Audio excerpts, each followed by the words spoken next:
and this is a public workshop with the Alameda County Water District. Would the Secretary please take the roll? Sure. Directors Gunther. Here. Akbari. Here. Huang. Here. Weed. Here. And Sethy. Here. And Director Gunther, would you like to serve the pledge? Pledge allegiance to the flag of the United States of America and to the republic for which it stands, one nation, under God, indivisible, with liberty and justice for all. Okay, at this time, we will take public comments on matters of this notice of a special meeting. Are there any members of the public who would like to address the board? Yeah. There will also be opportunities under each item that we have on the agenda for public to speak as well. And for purposes of this workshop, we kind of keep it a little bit informal, so if you have questions at any time, please raise your hand. Seeing that there are no public comments at this time, we'll move on to the action calendar and item 5.1. It looks like there might be a typo. I think it's 4.1. 4.1. Correct. Yeah, 4.1. So, thank you, President Sethy. Item 4.1 involves a resolution opposing a proposed tax on drinking water. And as the Alameda County Water District Board of Directors is aware that there are locations in the state in rural communities where depletion of groundwater and the effect of nitrate-based fertilizers has made safe drinking water not a reality, sometimes for decades, for some of these communities. And everybody essentially in California agrees that the state must act to fix this problem. So a proposal to impose taxes or fees on drinking water bills is being advanced through SB 623 by Senator William Monning. It's a 2-year bill introduced in 2017. There is also a similar draft Brown administration budget trailer bill related to safe drinking water that is being proposed. Key components of the legislation include a tax or a fee on fertilizer, a fee or a tax on dairy, on milk products, and germane to our water district, something that's called a safe and affordable drinking water fee, and the fees would be based on water meter size.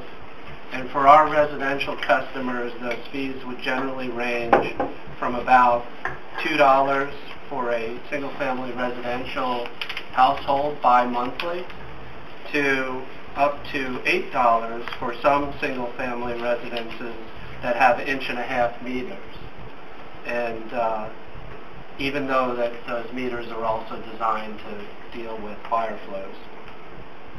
So I'm not going to go into additional detail on this because the board is very familiar with these two proposed pieces of legislation.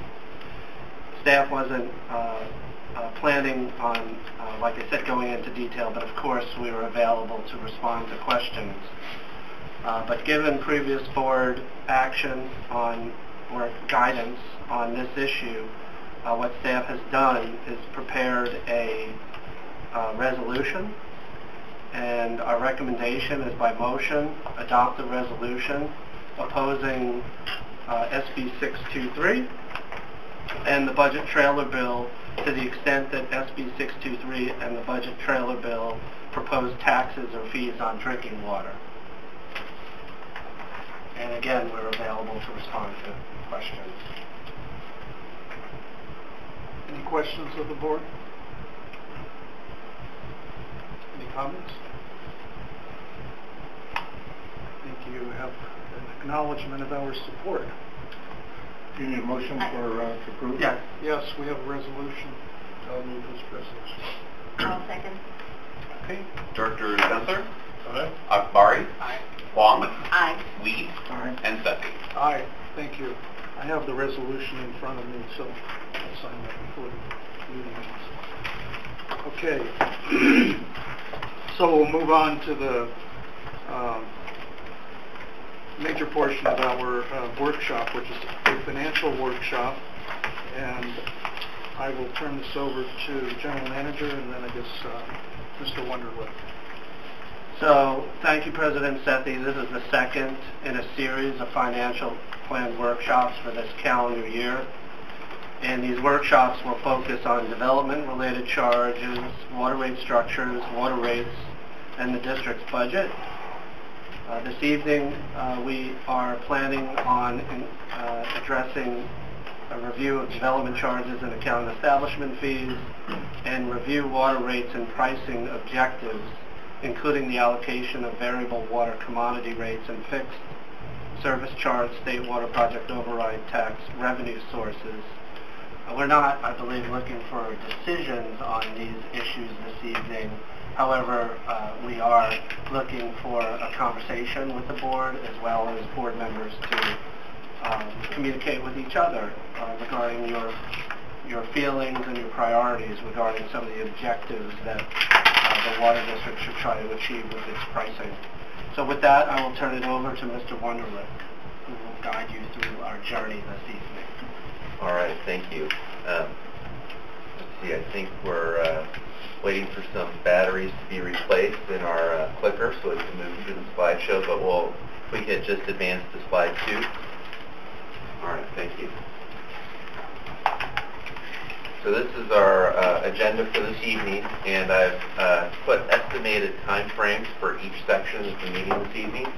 This is intended to reflect my best estimate of how much time we'll spend, including staff presentation, board discussion, and public input.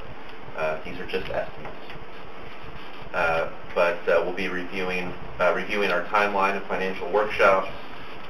We expect to spend a pretty significant amount of time doing the follow-up from the February workshop on development charges. We will be covering some topics that I believe the board is very familiar with from past financial workshop cycles. Mr. Chen, our Rates and Budget Manager, also met with Director Akbari as part of his new director orientation recently to bring him up to speed on some of these issues. So again, there's also the purpose of this workshop is also for the public, so we will still cover these materials, even though it might be repetitive for some of you, but we will try to move through them quickly. And so that's the rate study overview, the policy objectives, and the cost of service overview. And then we'll also cover a couple of topics that have been mentioned by different board members as things you would like to talk about through this series of workshops that includes account establishment fees and the state water property override tax. So that's where we'll conclude this evening. There are going to be a few points as we go throughout the presentation where we want to make sure we stop and get board feedback and have discussion. And typically those slides are identified because they have the heading staff recommendation. There are a couple of exceptions that we'll point out as we go through the process, but that relates to several development charge issues, the equity buy-in, the way we approach our facilities connection charges, be it by unit type or meter size for residential, and whether we move forward with looking at multi-year adjustments, some consolidations, and then once we get to the rates, much of that is informational, but we will be looking for feedback on what policy objectives are important to the board in setting rates, and then some feedback on those last two items, the account establishment fee and state water project override tax. As a reminder of our timeline, we had our first workshop February 22nd that was focused on development charges. In blue is where we are today. Our next workshop will be May 22nd, and that's our mid-cycle budget review as well as CIP update, and we'll be looking at our reserve policies as well. That's a standard annual workshop that we have. And then following pretty quickly after that, June 5th is when we intend to start talking about water rate design. And that's also a placeholder if we need a second workshop for your budget. And then we have July 26th and September 27th scheduled as additional workshops to do more follow-up and discussion as needed. And then December 6th is when we would be targeting to bring final proposals for the board to act on, with the board making decisions on what it wants to notice to the community, and then February 14th, that happens to be the second Thursday of February, is when we would be asking for board action. Okay, so with that, we have with us this evening Sally Van Etten from Raftalis, as well as Sanjay Gar from Raftalis, who will be presenting a majority of the slides. And I think I failed to, before I totally hand it over, I was going to recognize Martin Coran, who's with us this evening, who's the new senior financial analyst with us in the finance department. So thank you for being here with us. But with that, I will turn it over to Sally to begin the discussion on development charges. Okay. Mr. President, I had written a short memo on this presentation, which we could just, there's one to all, many of the members, but not to the board. So if it's possible, just hand that out. Appreciate it. Yes, please.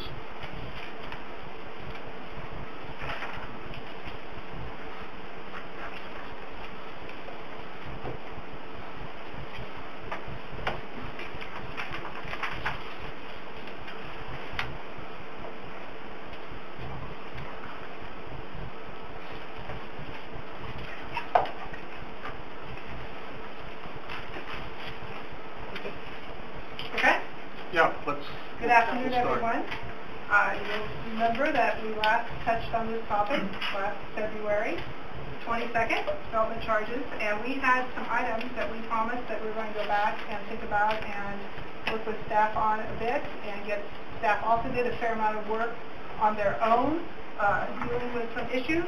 So just to remind everyone, we're going to do a brief recap of the February 22nd workshop, and including talking some more about the FCC buy-in component. It's a new methodology for the district, and the phase-in, which was a suggestion that came up out of the February 22nd workshop. We also were, we were tasked to look at sort of the top to bottom of the FCC and FRC, and so another thing that we're looking at was the FCC methodology.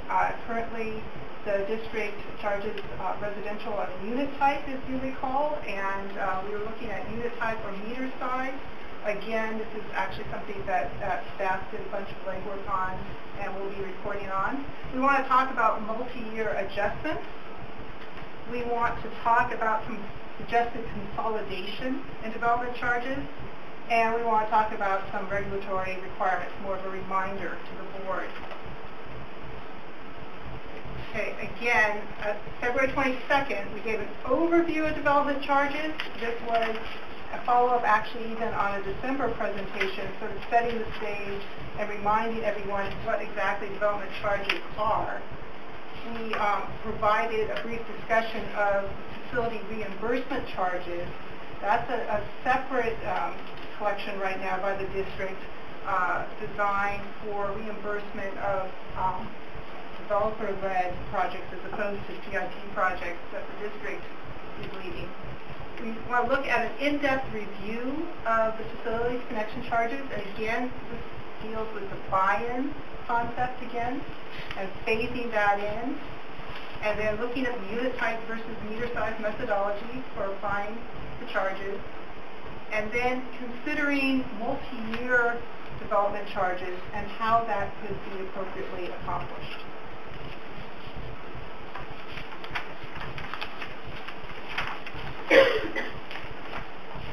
And as I mentioned, after the February 22nd, during and after, there was some additional information. Go back and do some more research, both on our part and also on staff's part, to get some more information from other organizations, other agencies. We wanted to look at how a buy-in component would affect the FCC, so the facility capacity charges. Is phased in over 7 years instead of 5 years. Administratively, how would it work if the districts changed from meter size for the residential facility capacity charges? Again, that the staff has been doing it one way, and there are some good reasons for that. But administratively, how difficult would that be if a change was made? We want to look also at the historical construction cost index. We bring that up because that's a piece of how one might accomplish multi-year charges. You could calculate charges, assuming there's not major changes in CIP. A very typical thing to do is to apply a construction cost index, typically use ENR, which is a construction-based index. That's a very typical way to accomplish that. We want to explore what the FRC restructuring might look like a bit more. And then we will also, we will proceed onward. I mean, that's what we're going to cover in today's workshop.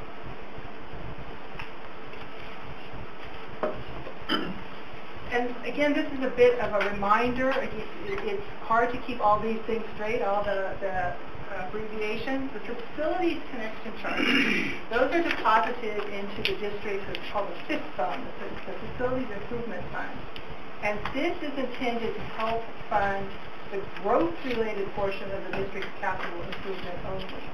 And again, as a reminder, there are certain items, certain line items in the district's CIP, and for certain of those cases, there is a component, a piece of that project, which, were it not for new development, there wouldn't be a need for this additional piece. So sometimes it can be perhaps the replacement of a distribution line or something, but the growth component is the component that is included only because of the need to increase capacity slightly. So I want to just emphasize, it's not like we say, oh, that entire CIP project is going to be allocated to New York. No, there's been an assessment made by the district of what portion of a project such as that would be required by growth, and that's the part that we're looking for to collect as part of an incremental charge, facilities charge. Now, this is different from this other program that the district currently has, which is the facilities reimbursement charge.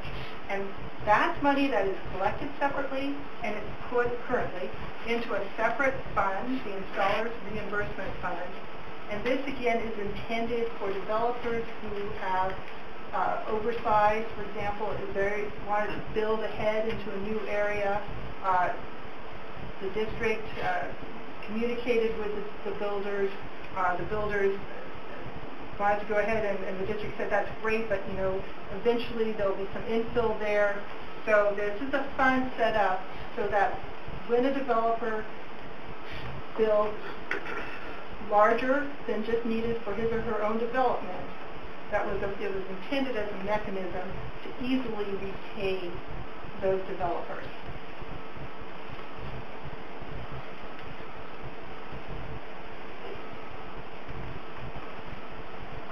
Okay.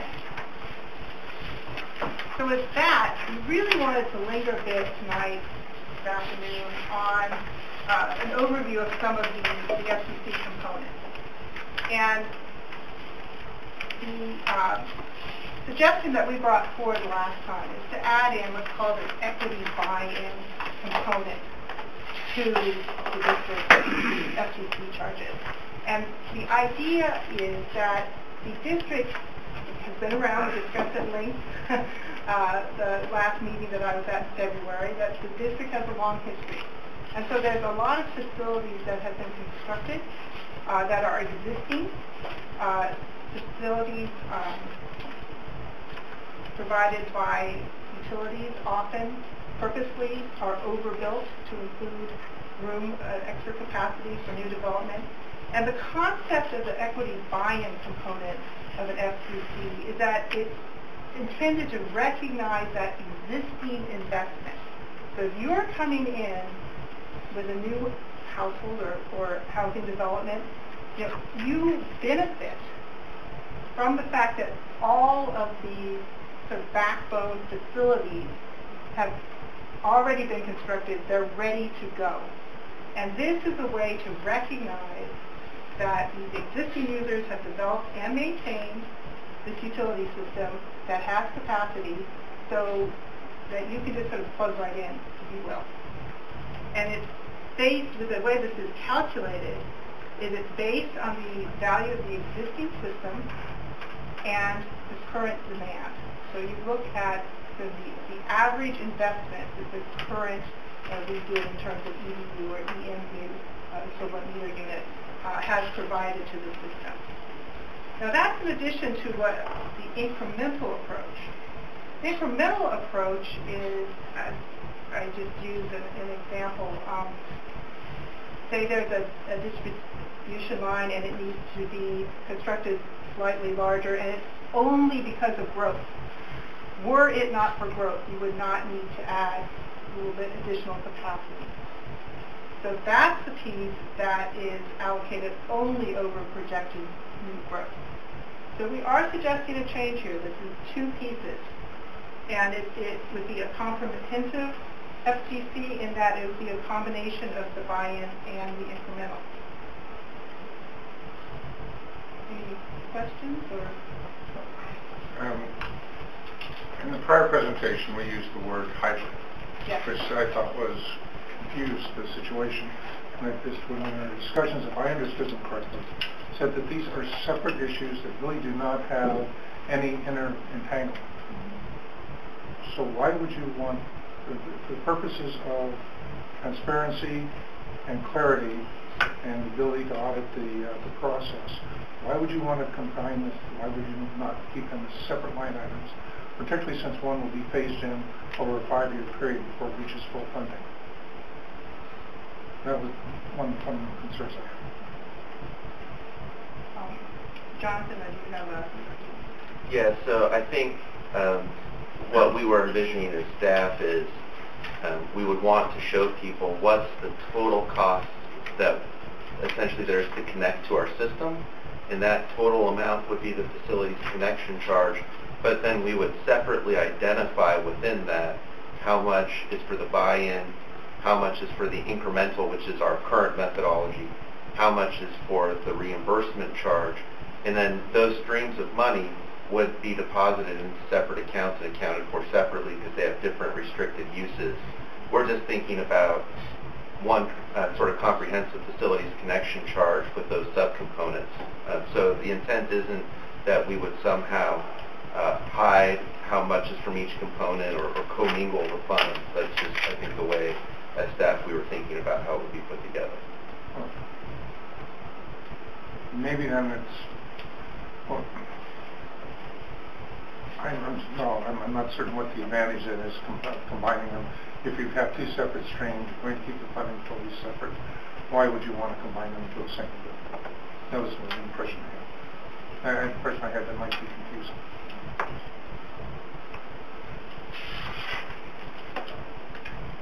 I think there's the policy choice to go either way. I think there's a beauty in the simplification, and that we discussed also in December and in February that there has been a trend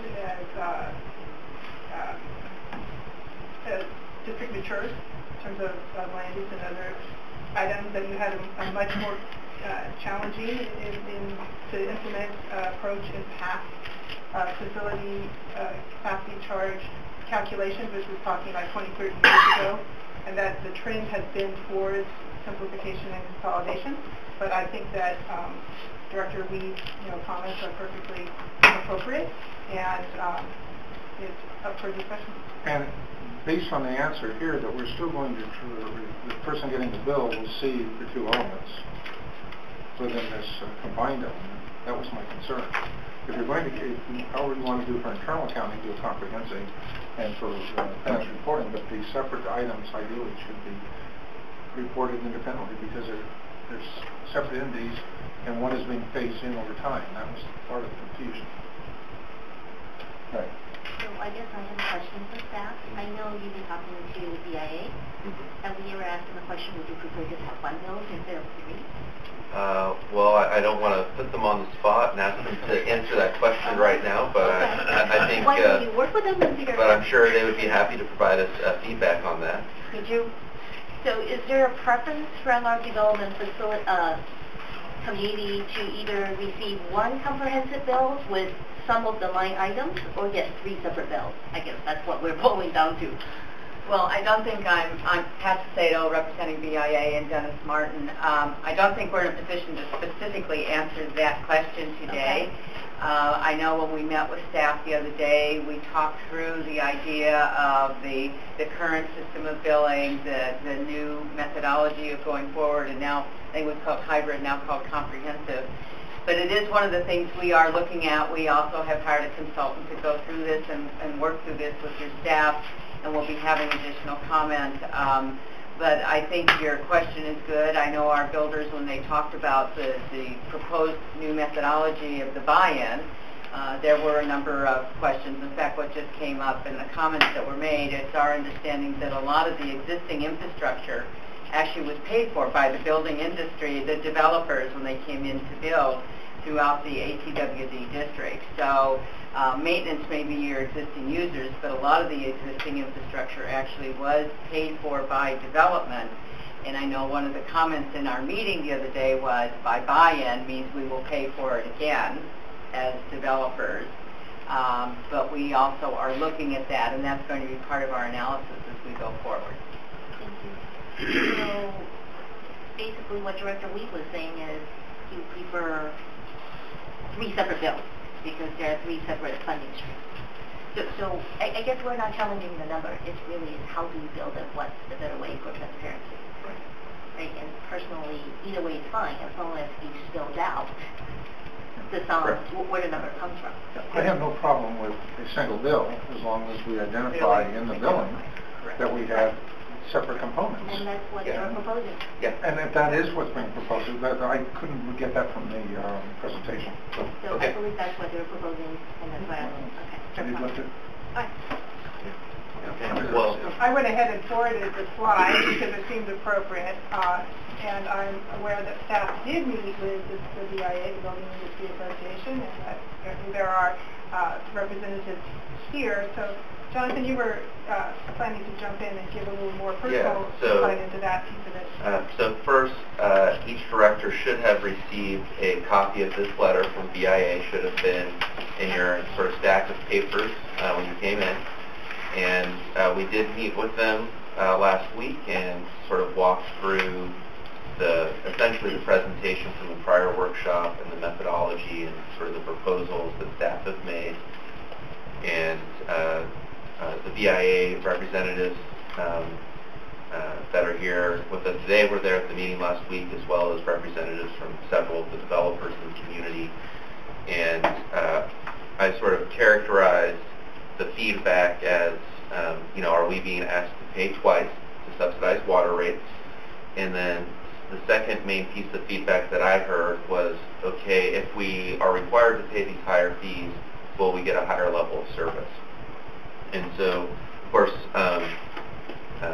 that's not a comprehensive list of the full discussion, but that's what I took away as the main points. I think the letter adds a couple of more things to that, and certainly they're here this evening, and I'm sure I may have additional comments they would like to make to add to the discussion. But that's sort of what as staff we heard in the meeting last week as the main points of feedback. We also met with representatives from East Bay Mud and Dublin San Ramon Services District to talk about how they assess their development fees. And this gets more into the discussion about the unit type or meter size approach for residential to better understand what might go into that kind of transition and the types of things we would need to plan for. And so once we get to that point in the presentation, then I'll be prepared to talk a little bit more about some of that feedback. I'd like to mention something, and correct me if I'm wrong on this, but having grown up in the community with this water district, the developers have paid principally for water mains, meters, fire hydrants, things that were directly appurtenant to the property. But the vast majority of our assets are our reservoirs that we had to build, our treatment plants, our desalination facility, contracting for water supplies, operation and maintenance of the state water project for our share that we receive, our costs that are associated with the Hetch-Hetchy system, and then all of our internal work on Alameda Creek. That's funded by our ratepayers, not the developers. So, yes, I believe you're correct. Developers, as we built out, did pay for a lot of our facilities directly attached to property that was being developed. But when it comes to where the really big bucks had to be spent, that was either financed through rates or through bond issuances that our ratepayers have had to pay. So I think, first I wouldn't want to necessarily minimize. I don't have like an exact number, the value of mains and other things that they've built up over the years that our existing customer base uses. Some of these projects throughout the years, say for a treatment plant or other things, may have had an allocation of FIF monies, so those would have been the funds contributed by prior new connections. I think there's a certain component of that. I guess the way I sort of think about it, and just to share sort of my thinking with you guys is, the developers initially funded some of those facilities, but I think Director Sethy, you're right that the vast majority of some of those other facilities were paid by ratepayers. Some were funded, I think, through FIF and some main lines by developers. But when the developers then sold the homes that they built that infrastructure to support, I guess the way I sort of think about it on a policy basis is that sort of ownership in those assets sort of transferred to the homeowners who bought the homes that paid the developers. And so these equity buy-in funds will reduce the obligation of those homeowners who are now our existing ratepayers who bought into the system when they bought the homes. So that's, I don't know if that makes sense, that's sort of how I think about it, right? Because the developers largely built those facilities to facilitate selling some buildings that are built, right? Right, they pay the first time for a certain amount of capacity for the development. And then when they sell the homes, they're recovering their investment in those assets, and I sort of on a policy basis view that sort of that ownership in those assets sort of transfers to that homeowner who paid money for that home. I concur with that position. We'll turn it back to you, Sally. Okay. I think we covered that slide pretty thoroughly. I want to bring back some numbers that we presented before and then some new ones. And this was the concept on the middle line. You'll see that on the top section, the incremental. This is the approach that has been in place thus far, or most currently at least. And that's the amount, the 6,862 is in effect as of 5/1/18. The way we have looked at the new calculations, there's actually a slight decrease in that component.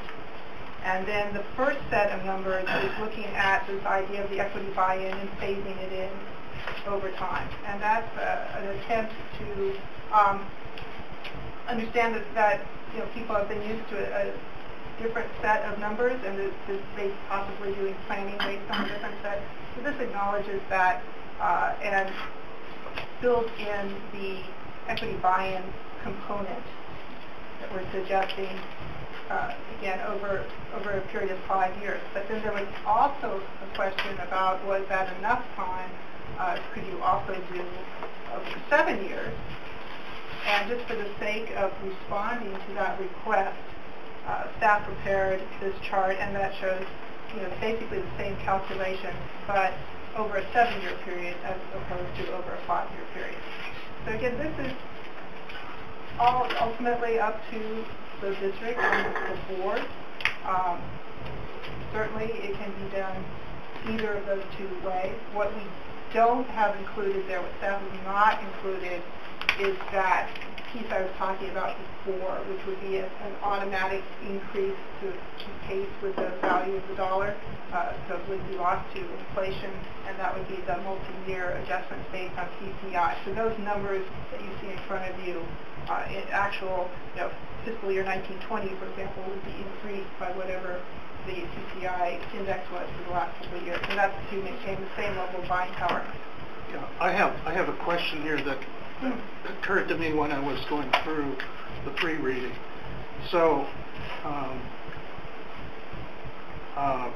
money doubles in 7 years at a 10% interest rate, right? And so we're a little bit less than that here, maybe 8.5%, 9% annualized on the increases per year. But the CCI is only going up maybe an average of 3% a year. So which set of numbers are we working with? So we would be, what we'll get to is we're suggesting CCI. It is pretty consistent with CPI, which is the typical, consumer price index, the typical inflationary measure. And so, what we're suggesting is it wouldn't be consistent, say, with what we do on the water rate side. Right? So let's say we did a 5% increase in water rates during the year. That would not automatically apply over to here. It would be based on the CCI. So why are we putting these numbers down here that show kind of an inflated ramp in the cost? Yeah, so the CCI would be on top of these numbers, and they're not two separate numbers. This is the proposed adjustment phased out. On top of that, you would add CCI. That's what we're proposing. So if I may, Herman, with this chart we're looking at 2018 dollars, correct? Yeah, correct. So this is showing the impact of the changed approach, the proposed changed approach, and then if they would be subject to adjustment depending on, in this case, the cost of construction over time. And if the cost of construction didn't change from one year to the next, unlikely, then it would be these numbers. I'm sorry to confuse the matter by focusing on the footnote. That was my error. Well, let me just put forward the question then. It doesn't have to be answered right now, but is it reasonable to be raising the development fee charges by more than 10% a year when we're averaging maybe 7% a year over the last 2 decades on our residential rate increases? I think the increase is the addition of the new component, not the inflation increase. Yeah, I'm just going to ballpark the numbers here. Yeah. So we're going to essentially go up at about an 8.5%, 9% increase per year, just on our internal charges. Changes, yeah. Right. And then on top of that, you have a CCI component, which will probably put us up near 11, 12% a year increase. Is that reasonable? I'm asking this of my fellow board members, to have essentially 11 or 12% annual rate increase on development charges. Well, I guess my question, and I think I know the answer. I don't assume I know it. So I'm going to go right to the bottom last figure, the 11,651. Other than that excludes the CCI, correct? Yeah. Is that the charge per house? Yeah.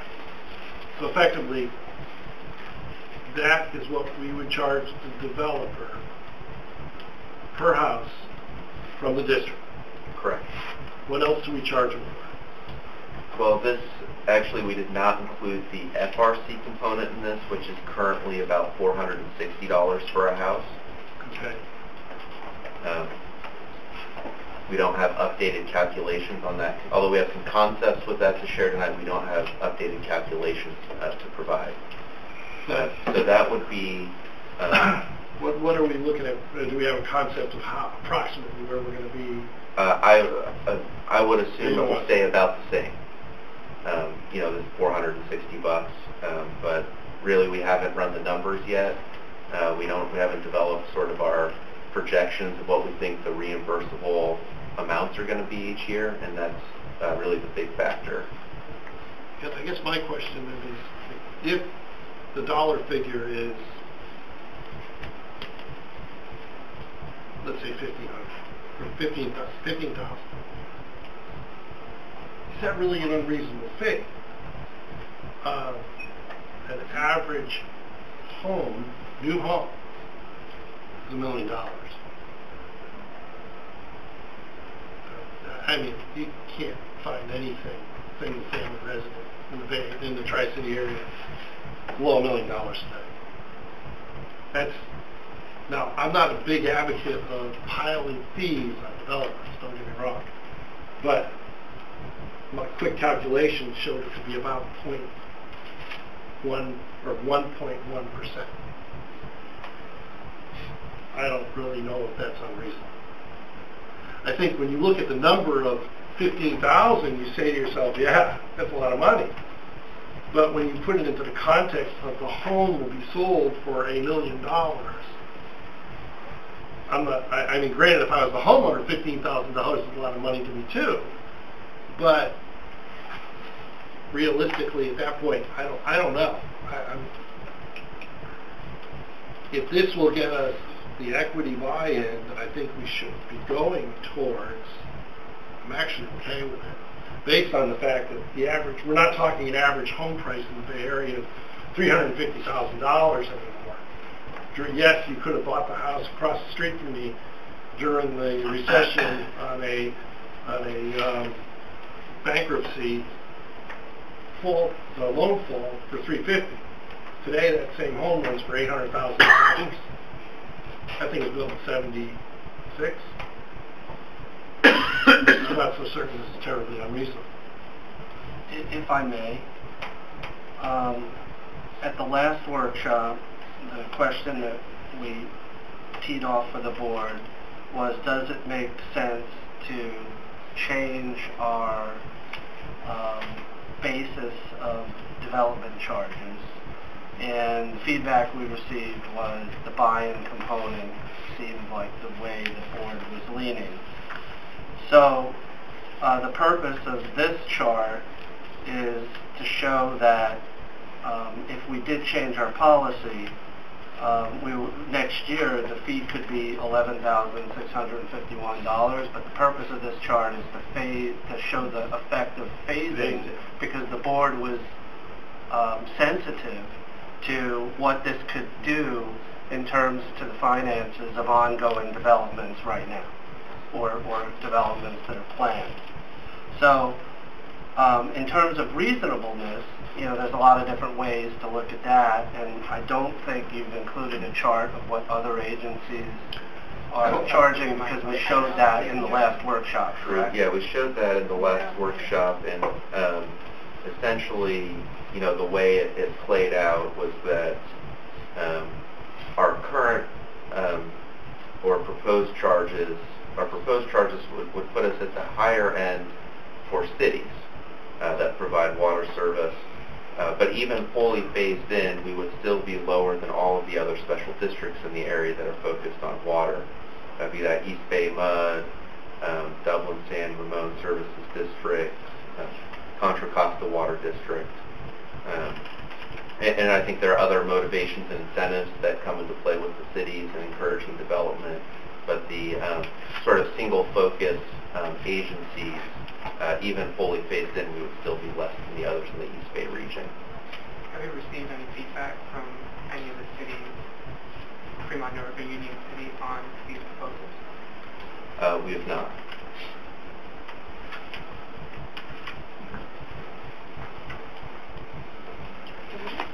Director Huang? No, Director We have none. Okay. Excuse me. So, the the valid argument on the phasing in is the fairness to the developer that they can have build it into the pro formas. And one way to accomplish that is to delay it a year and then or two and then throw the whole thing. Mr. Gunther's comments are appropriate in that this is a relatively small percentage for the average single-family home or greater. I would ask you to look at one other aspect of this and how you apply it. They're now allowing 2 units on it with every single-family home. They'll do the ADU developments. These are buildings 500 square feet, but they have a separate address and potentially a separate meter. And do we wish to make an exception or a distinguishment for that secondary unit, which is being encouraged in the cities for these types of single family, or where we find they allow a number of micro homes, if you will, to go in, where the intent is to do affordability. So those are complications to the issue and don't address the whole one. My thought is that the valid argument here, phase it in, you can phase it in over 3 years and still be fair to the developer. 7 years is well beyond the financing profiles that a developer will do at what point they get their financing before they start the work.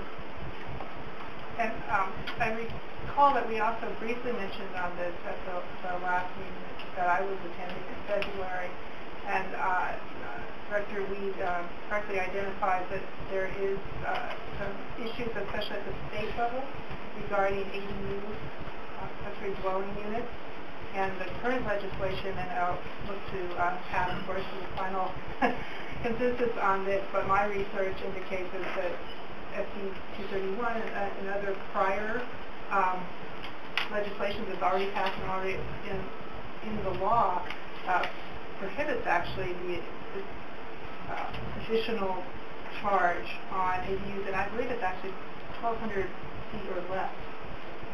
So if you have an existing dwelling unit, for example, and you create another unit within, like a brand new unit, you cannot charge another facility capacity charge to that unit.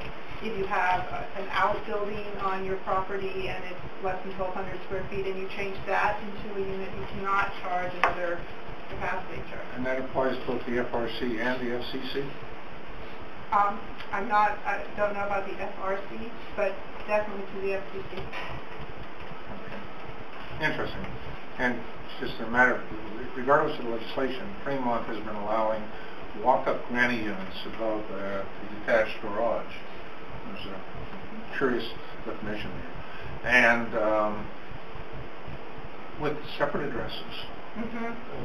So the fact that what had traditionally been a single-family development is now becoming multi-family developments in a curious manner. So I'm not here to solve that problem tonight. 1,199 square feet. You don't have to pay an FCC. And to date, because that legislation has yet to be approved or take effect, to date we charge those units as multifamily units in connection charges. So we are capturing that FCC today. If that bill passes, we wouldn't be able to. And even it'd be the same charge whether it's a 400 square foot unit or a 40,000 square foot unit, which is somewhere in the hills. It'd be pretty unusual to have a 40,000 square foot multi-family structure, but no, basically, that little unit in the back that becomes that garage, converted garage becomes the secondary unit. Yeah, and again, I think there probably will be some restrictions on the size. Because this 1,200 seems to be bandied about in several iterations of the bills that are being put forward. So I would, if I had to put money down, say it was going to be 1,200 would be the magic number. Okay. But there is this trend, and it is a response to housing crisis in California. I think it's an interesting thing to put on the water district and the city, the assumption that isn't another full unit. But that's where it's going. And it appears to be the common practice now in the single-family developments. That's my Can you have a recommendation, please? Yes, I would have. One more go ahead. Can you remind me again, when do we collect the FCC? Is it permit stage. It's a one-time charge. It's not a tax. It's not an ongoing charge. It's one time.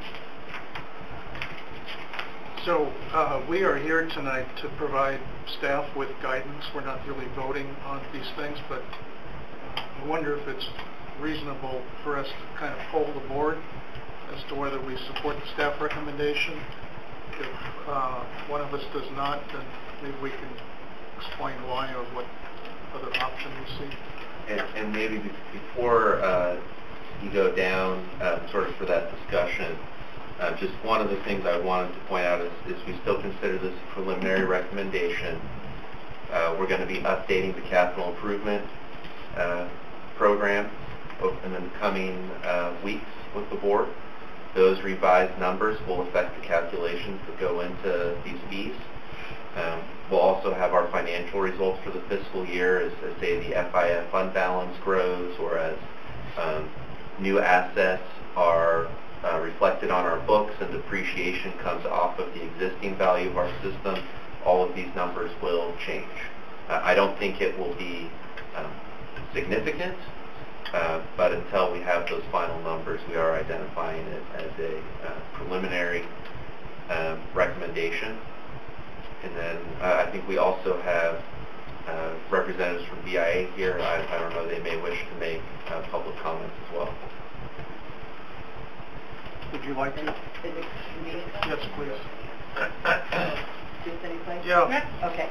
Good afternoon. I'm Pat Pacedo with BIA Bay Area. Joining me is Dennis Martin, and appreciate being here, Chair Sethy and board members. Just wanted to make some very brief comments this afternoon. First, I would like to say on behalf of BIA, we really appreciate your staff. They have met with us on several occasions for various reasons, and we feel very good that many of our individual developers, as well as ourselves as an organization, are very appreciative. Staff has been very forthcoming. They've worked with us to try and create a working relationship, because I think as you struggle with so many of your issues, you know, building housing is not easy. I know often it's thought that from the developer, the bigger developers, it's kind of a cakewalk issue, but it really isn't. We all deal with many of the same issues. Legislation that comes up out of the blue, you're not expecting, the changes to the field out there. CEQA is always very challenging and very costly. Plus, we, just like yourself, have many different jurisdictions and cities. Each city seems to have a little bit different bent on how they like to proceed with development. So we appreciate your staff and the Water District in working with us and having meetings to stay in touch and communicating. We did meet the other day to talk about the process you're going through now and the potential for future changes to your rate structure, the idea of the new methodology of the buy-in process, and just wanted to let you know that we recognize that there is existing infrastructure. We are aware that the development community, the home building community, has paid for some of that infrastructure. We also are aware there's great infrastructure, just like all water districts, that it's the bigger issue. It is the reservoirs and the buy-in, the Hetchy or the groundwater systems and well systems. But we are partners with you in a lot of the infrastructure that is out there. We recognize it needs to be maintained, and we certainly support the maintenance of infrastructure. It is critical to long-term service to your customers, to our future customers, and we very much appreciate and support that. As I stated in my letter, we are looking at the buy-in. I know when we met with staff it was very clear, and if I misunderstood, please correct me, but we all acknowledged in the room that the buy-in would become a more costly process for the development community, and I think we all acknowledge that in the room. So that is one of the reasons for our concern, because you just mentioned a moment ago, we are in a housing crisis, and as much as our cities, the building industry is also under a great deal of pressure today to build housing as quickly as possible because of the crisis in housing, as we continue to approve and engage with our Czech community to come to this area to continue to grow and prosper in our economy.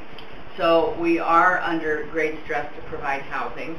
We also are looking at things, and I know it is not directly a concern of yours, but the home building industry is facing a lot of new fees and charges through new legislation, affordable housing fees, increased equal fees, etc. So when we look and hear that we may have higher charges, even if it's for the water district, it does cause us some concern because ultimately it goes back to the cost of the land, which means the cost of housing. And while we're under great pressure to maintain affordability, you're correct. A lot of single-family homes today can't touch them for under $1 million. Most new development in our surrounding cities and in the ACWD district are looking to mixed-use products. I mentioned that in my letter as well. We encourage, and we are encouraged, that staff has indicated to us they are interested in talking more with folks within our industry about mixed-use products. How do we provide for that from a water system standpoint to the best practices, the least cost, but also quality service that will service those future developments. Most of our cities are looking, particularly around their transportation corridors, that it be mixed use and not single-family development. So we see that as a growing sign of development versus the single-family, even though in cities like Newark and so forth, we are still seeing some single-family development. Right now, we are focusing our comments on a couple of areas. The other would be, and we do encourage the board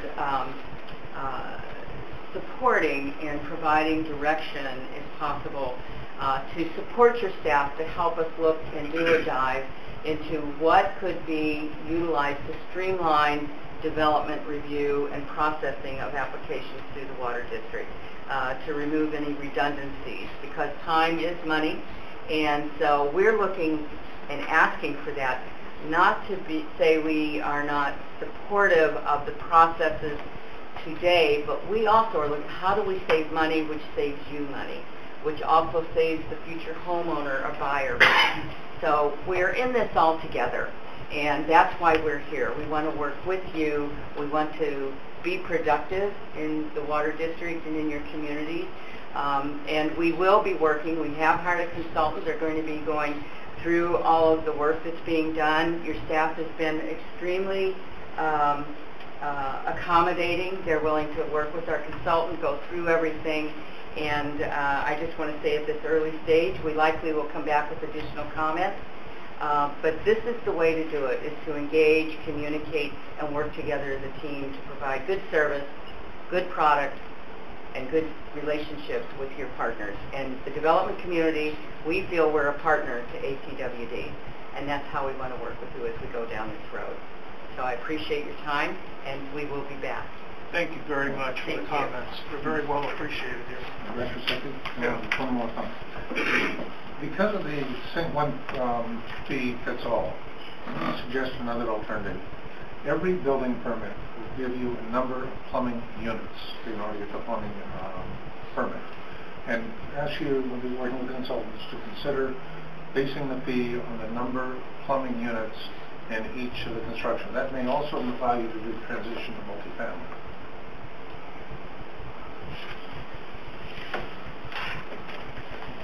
So I'm interested in polling the board on whether we support the staff recommendation or changes to it. Can I kick off with the other end of the board? I made my comments. So are you saying you're not supporting the... Oh, no, I support the concept. I think the implementation is worthy of some review. And one way might be to do a scaled fee based on the one factor may be the number of plumbing units. Mm-hmm. Director Huang? So I definitely support a equity buy-in. I actually like the 5 years versus the 7 years. I think relative to the cost of housing for single-family homes, that's not unreasonable. And a little bit sidetracked, I do support the PIA's comment about looking for ways to streamline our permitting already. So keep that in mind. Director Akbari? I pretty much second everything that Director Huang just said. I'm comfortable with the 5-year buy-in, the staff recommendation, and I would also like for us to look for ways where we can streamline the process for developers who are submitting applications. I probably should. I support the 5-year program. I kind of comfortable with it. I do want to point out, certainly to the builders, my comment about the fee, you're absolutely correct. Every time a fee is added, and it's a little difficult for me to sit here and realize, you know, geez, I'm another one of those guys, you know. But I do believe wholeheartedly that yes, every time there's a fee added for whatever, for housing, a school fee, you know, a park additional fee, yes, that gets added to the form cost. I do fully understand that. It's very difficult for me to say and to do this, but I do still support it. But I want to let you know I do understand completely what you're saying. And every time I hear that, and I look at a home sale, I look at it and go, yeah, there they are. Well, guess who's paying for it? So I support the staff recommendation. I also like your comments on trying to look for areas where we can streamline things, reduce costs. That's very important. Just to let you know, I sit on the Government Affairs Committee for the Fremont Chamber of Commerce, where we have quite a developer audience. So I appreciate the concerns that you're raising. I hear them from other developers that are part of that group. And I look forward to having you back here again.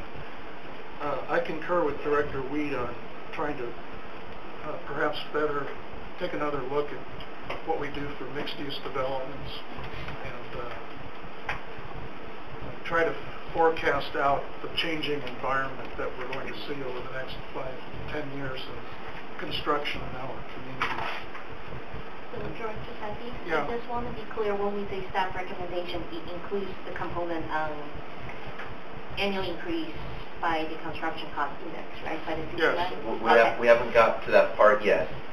We do have a couple of slides later on that give some more detail about that. But yes, that is one of the staff recommendations. Yeah. Well, I support the full staff recommendation that's up here right now. I have one question though. Later on, we're going to be talking about cost of service. Right. Right. How is cost of service tied in with our developer fees? And I'm asking it not because I don't know. I would like it just further explained so everyone's on the same page.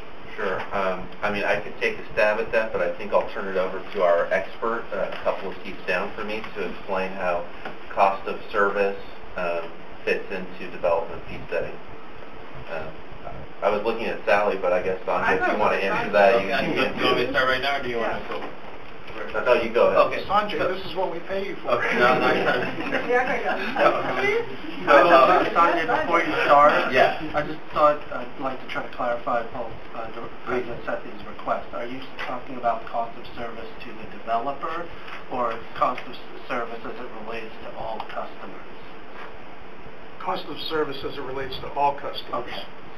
Oh, yeah. So just what we're talking about is that there's development, and then there's current users, and this is you can see it's more about what Sally's addressing is the equity between development and current users, and what's their fair share that they should pay, given the incremental cost, and also given that current ratepayers have maintained the system for growth to occur. So that's that discussion, and then what I'm specifically going to be talking about later on is within those two circles with the current users is how do you properly allocate the cost to the different customers, and that's that cost of service. In the cost of service with development, Sally's actually, I think, going to be talking about that next, about how do you assess the fees. Actually, we're going to, we stick in the slide set, we're going to talk about meter size versus, and actually Jonathan and Herman are going to take that piece of it. So I'm a little confused with your... These development fees and charges are not included in our 218 notice. No. They're not part of that. No. So, They're a one-time fee. Right, and so let me ask it a different Please, that'd way. be great. How are these fees and development charges directly tied to the real cost of what we're doing?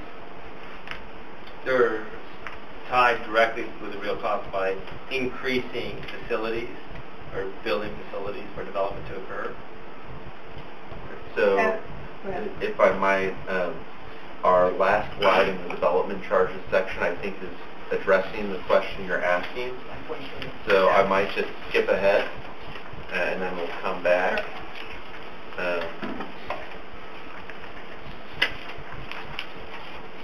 And specifically in bold, in the second bullet, we say development charges must. And there are a couple of requirements we have to adhere to. For example, they must reflect the link between the fees and the benefits received by the new customer. So we can't just make an arbitrary fee because we would like to collect a bunch of extra money to keep water rates low.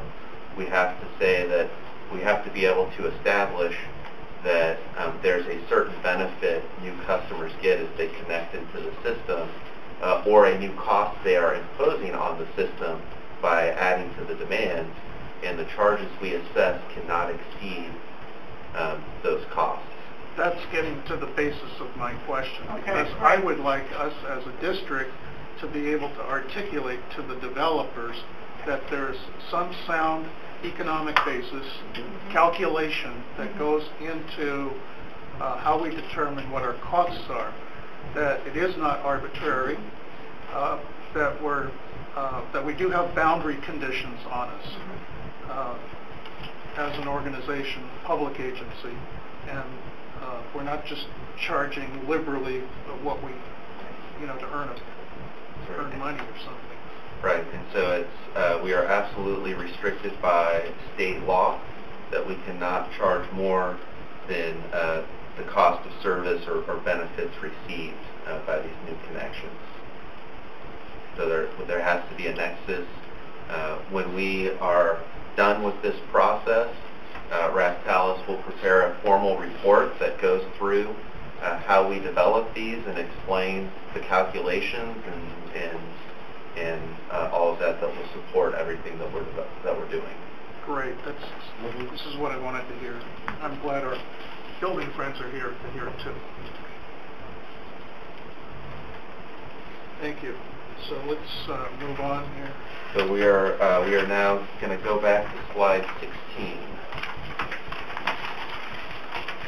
So we met with East Bay Mud and Dublin San Ramon, asked them some questions about how they deal with their meter size based fees. We also had some more internal discussion about some of the policies and considerations that might go into a change to meter size. And some of the changes or procedural changes that we are looking at include things such as policies and standards about meter sizes. Today, the developer largely chooses the meter size they want to put in while we do sort of a reasonableness check, whereas a potential concern is if the fee is based on meter size, might some developers try to sort of push the envelope with the smallest meter they can get away with. There would be a need likely for some additional policy decisions by the board about how we deal with meters upsized for fire flows, accessory dwelling units potentially, if not preempted by state law. One of the things we do today for our bigger multifamily developments is we have two different meters, so if we have to do maintenance in one part of the system, potentially they can still get water service through their other connection. So what would we do in those scenarios? We would need some type of board policy. Do they pay two connection charges or just one? And so there are also other process issues within the development services group. So I'd say overall, those were probably things we sort of suspected and talked about, but I think things that maybe solidified as we had some of these discussions with the other water utilities in the area. And so we've looked at all of that, and as you may recall, we did not really come in with a heavy-handed recommendation on this topic last time.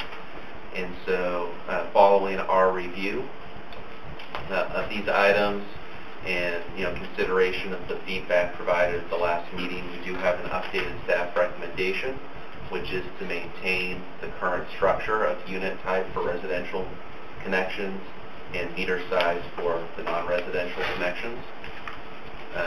This maintains, and again, there are, of course, pros and cons of each approach, but I think to highlight maybe some of the reasons we've come back with this revised recommendation is we do have a good understanding of what a typical residential unit does. We size our facilities based on demands and meeting fire flows.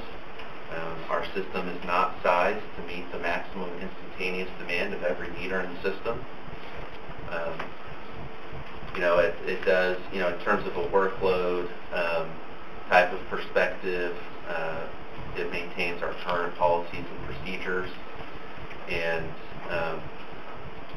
I think one of the things that came out through the process also was sort of this issue of responsibility, or to use maybe a little bit more legal term, liability, related to meter size choices.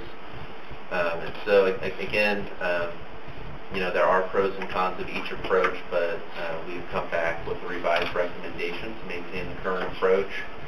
Certainly, if we were to see developments evolve significantly, and there's been some discussion tonight about mixed use, but we want to maintain an open mind about reevaluating our approaches here. It's one of the things that will come up in a later slide is that it is a recommendation that every 5 years you do a study. I don't know. I don't say that to imply that in 5 years we would be re-looking at this. That was not my intent, but just to say that we will, as developments evolve, we'll continue to evaluate our approach and try to make the recommendations that we think make the most sense to the district. So with that, any questions or comments about this revised recommendation?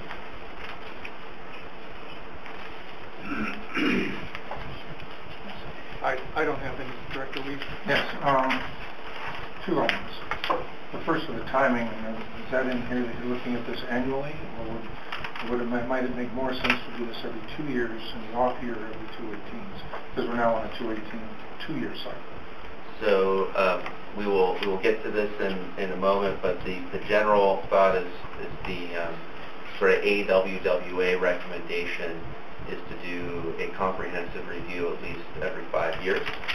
And so what we're going to get to is a staff recommendation to maintain that 5-year schedule for development fees with the CCI-based inflationary adjustments in the intervening 4 years between studies. May I suggest the 4-year comprehensive, because it's keeping it off cycle from a 218 process, just so there's no confusion as to within the parties. I think from the perspective of Mr. Chen and myself, we would be more than happy to keep our comprehensive review of development charges in years other than our water rates reviews. Good. We're in agreement.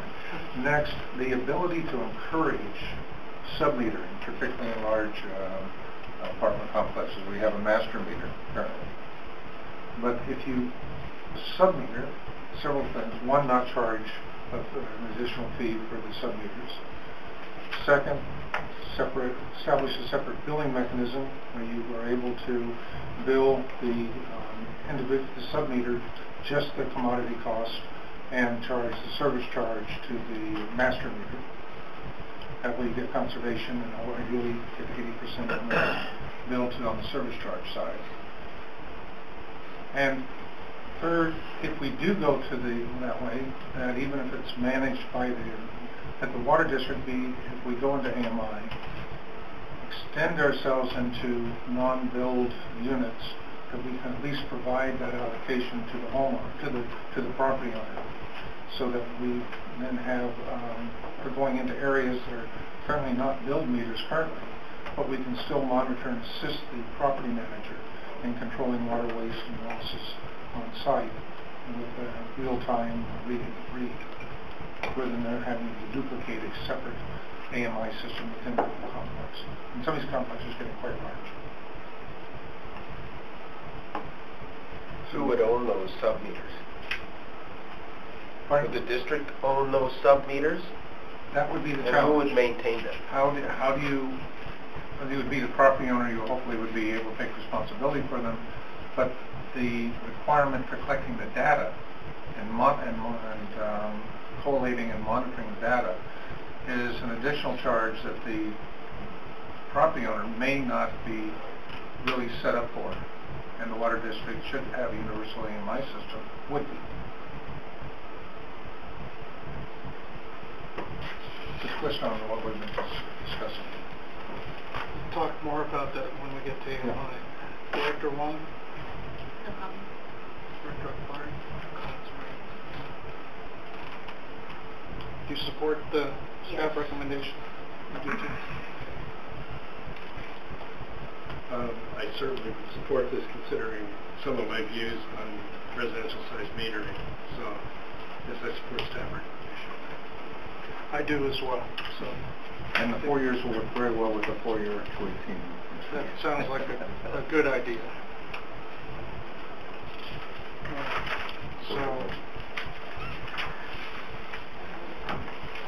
So we've covered this next topic quite a bit, but I'll turn it over to Mr. Chen to walk us through the next couple of slides. Okay, as John alluded to, one of the staffers' proposals is to do multi-year development charges. I'm going to start by just kind of going over some of the points that we made at the February workshop. One is that development charges are not typically sensitive to customer demand, so it doesn't have the big swings like water rates. There's a little bit more stability in it. As John had mentioned, the M1 manual recommends doing comprehensive review of just all our charges and rates on a 5-year basis, at least every 5 years. And that's part of why we're proposing a 5-year rate adjustment. We did do a survey of 2 agencies, SFPUC, Contra Costa Water, and DSRSD, all do 5-year based off of ENR CCI. And that's sort of the basis of our recommendation. Well, the question that the homework assignment that the board gave us last time was, what does the historical CCI look like? And that's what this next slide is. ENR is the engineering news record. They produce on a monthly basis the construction cost index for 20 cities. The city that's the closest to us is San Francisco, and that's what the table on the right shows. It's the December CCI for San Francisco. A couple things to highlight from that table. You can see that over the last 10 years, the highest year was 2008 at 7.1%, and 2009 was the worst year at minus 0.6. So that was when the real estate collapsed, and you can see that that's reflected in the construction cost index. I want to highlight that the average for the last 10 years is 2.8%, which includes that recession, and the average of the last 5 years, this sort of boom that we've had, is 3%. So, as again was what I was saying, it's fairly stable. I also want to mention that the CCI does have a material and labor component, so it factors not just the construction itself, but also the staff involved in construction. So moving toward our recommendation is to recommend a 5-year development charge with 4 inflationary multi-year adjustments.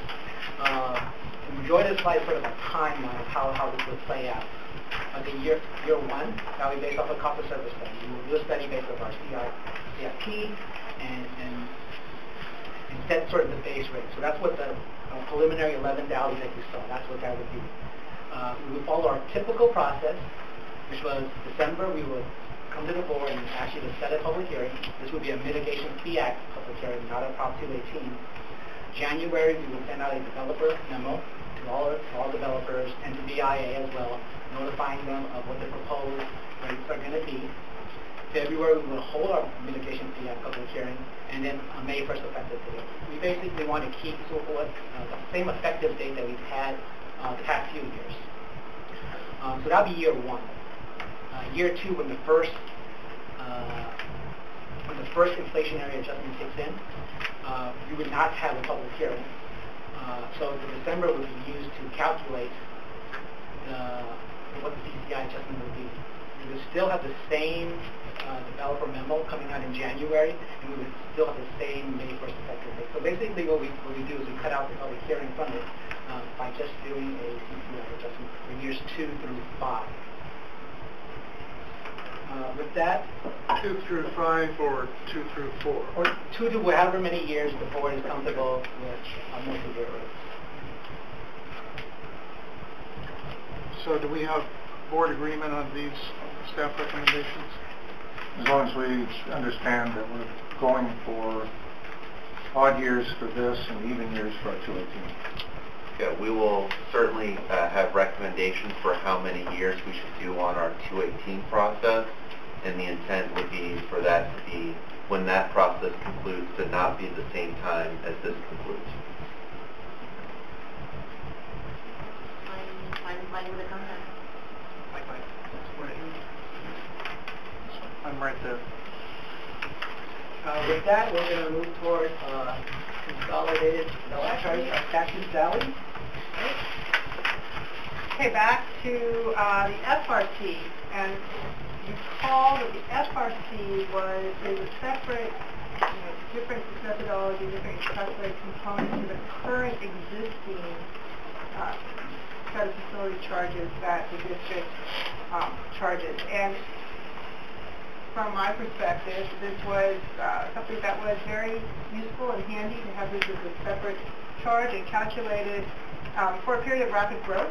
And as we discussed a couple of times in December and February, there's an evolution in terms of infill and maturing of the land uses in the district. And so one would suspect that as time goes on, there would be more and more of infill type development and less of these situations where developers coming in and purposely oversizing in an area that isn't already included in the district CIP, for example. But be that as it may, there may still be some.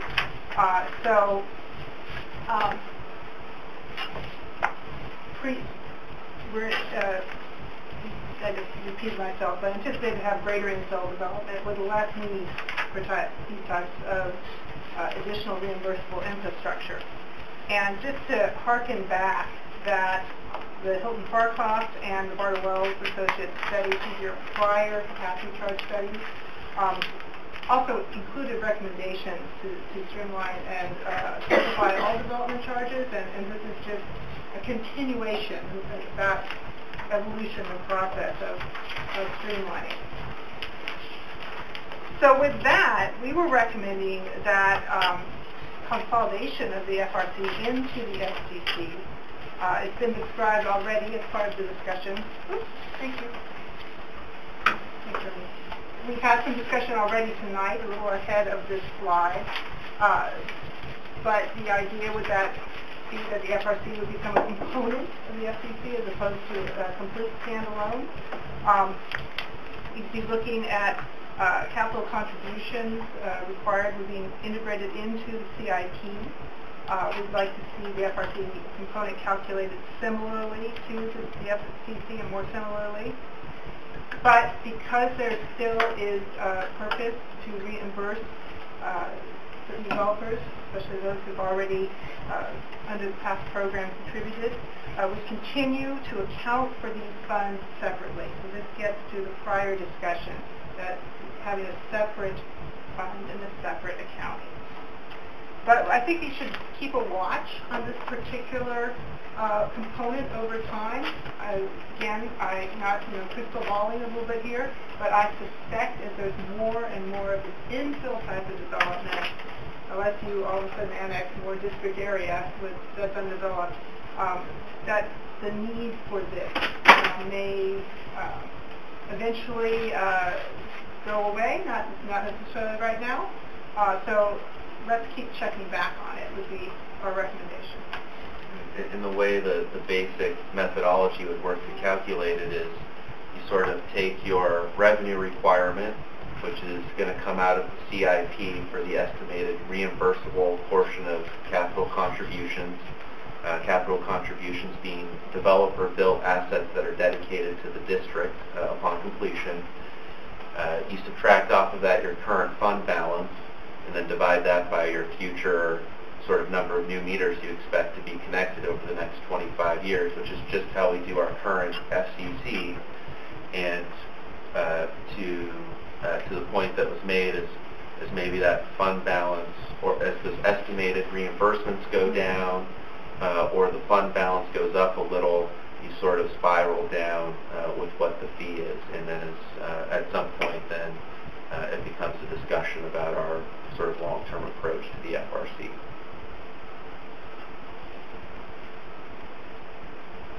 Okay, my rhetorical comment there that I don't see the advantage of consolidating it at this time, particularly when you have an FRC which is being phased in over a period of years.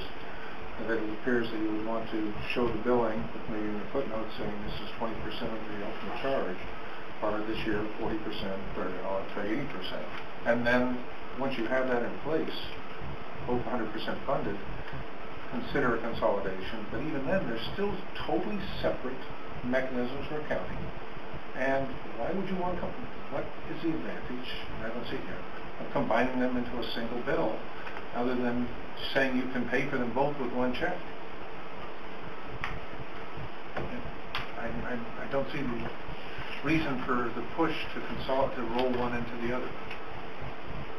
Actually, I tend to be in agreement with Director Weed on this. I think that, and the reason I am is that I'm not sure we have that much development left.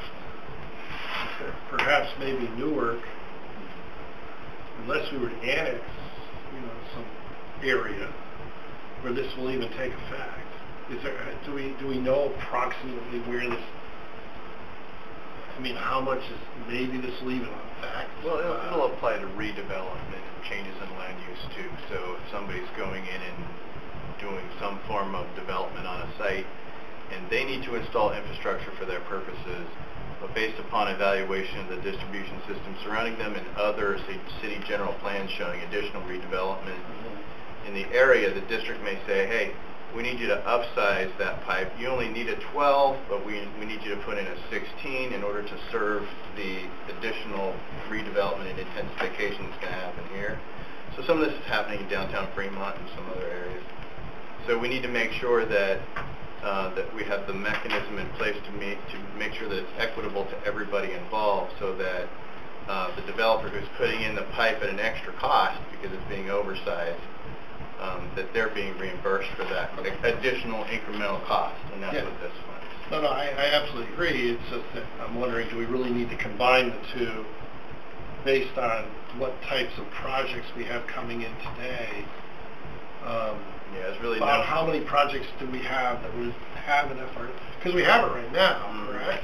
How many projects, percentage-wise, would we say have an FRC today versus projects that don't? Or not asking to be accurate, rough guess.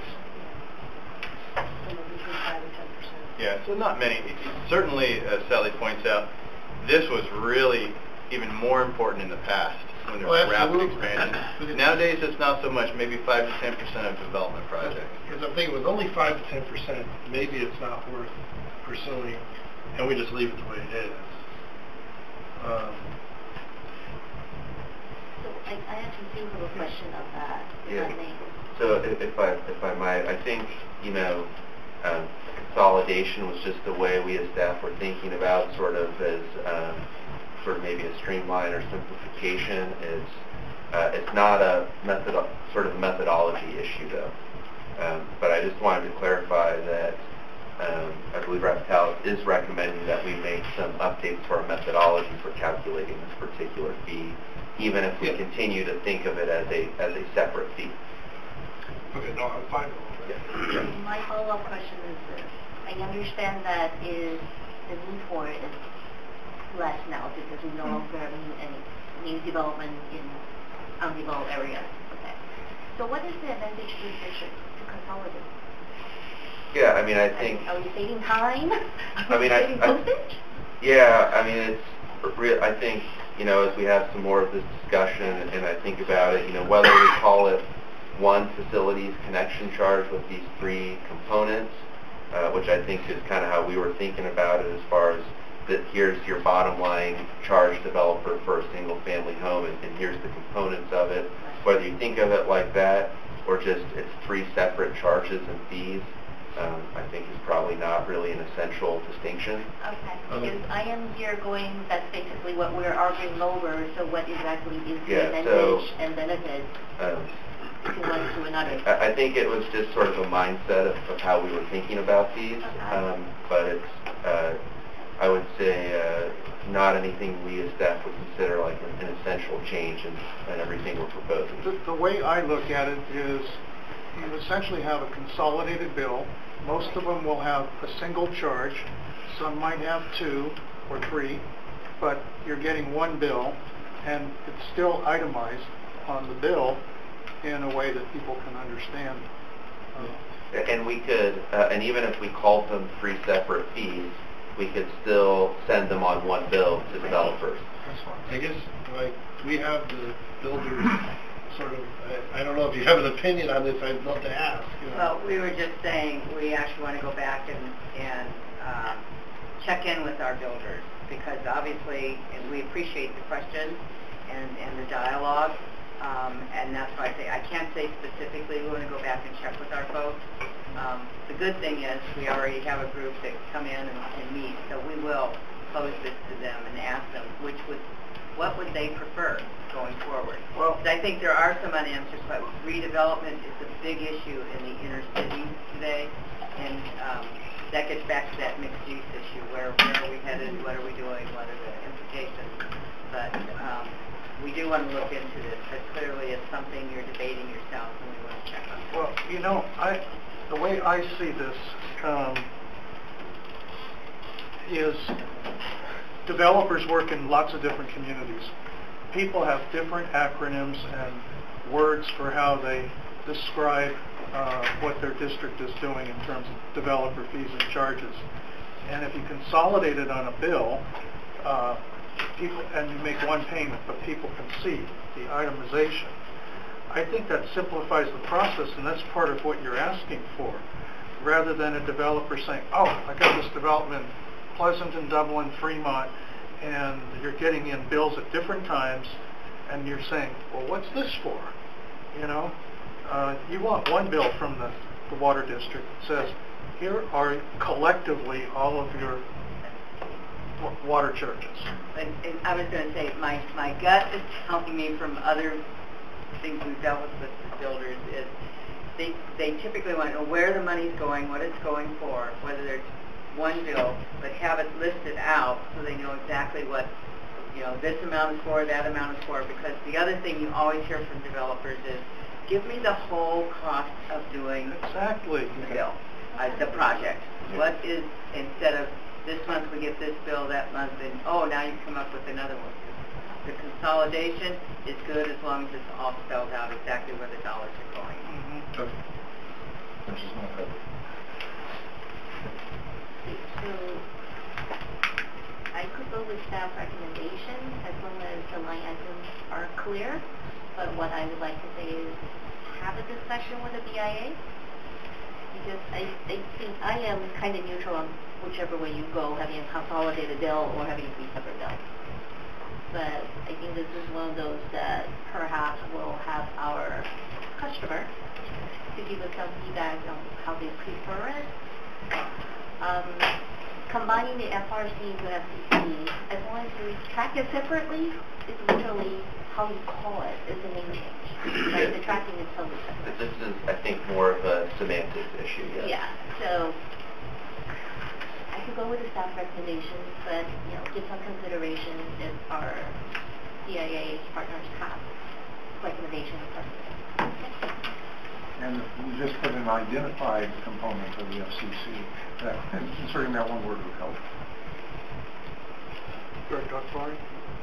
I don't really have too strong an opinion on this, but I think, like Director Huang said, I'm curious what the customer would prefer, and so that can really sway my decision here. But if they're okay with one bill and it specifically lays out each of the individual charges, I'm fine with that. Yeah, I do like the idea of one bill. Just easy to long as they lay them out, what they are, it's still there, everything's still there, but it'd be one bill. I think they are correct in that, hey, you know, here's the water district bill, here's what it funds. Boom, boom, boom. So that might be. We're ready to move on to that Yes. next and final slide.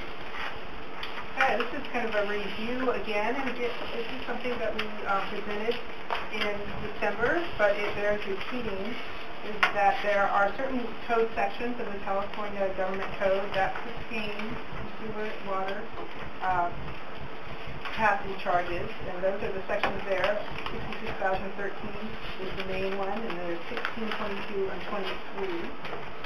Different than the subset, it actually predates AB 1600, was the point back in December for this particular slide. So it's a slightly different set of rules, if you will, and not as extensive as for other impact fee documentation.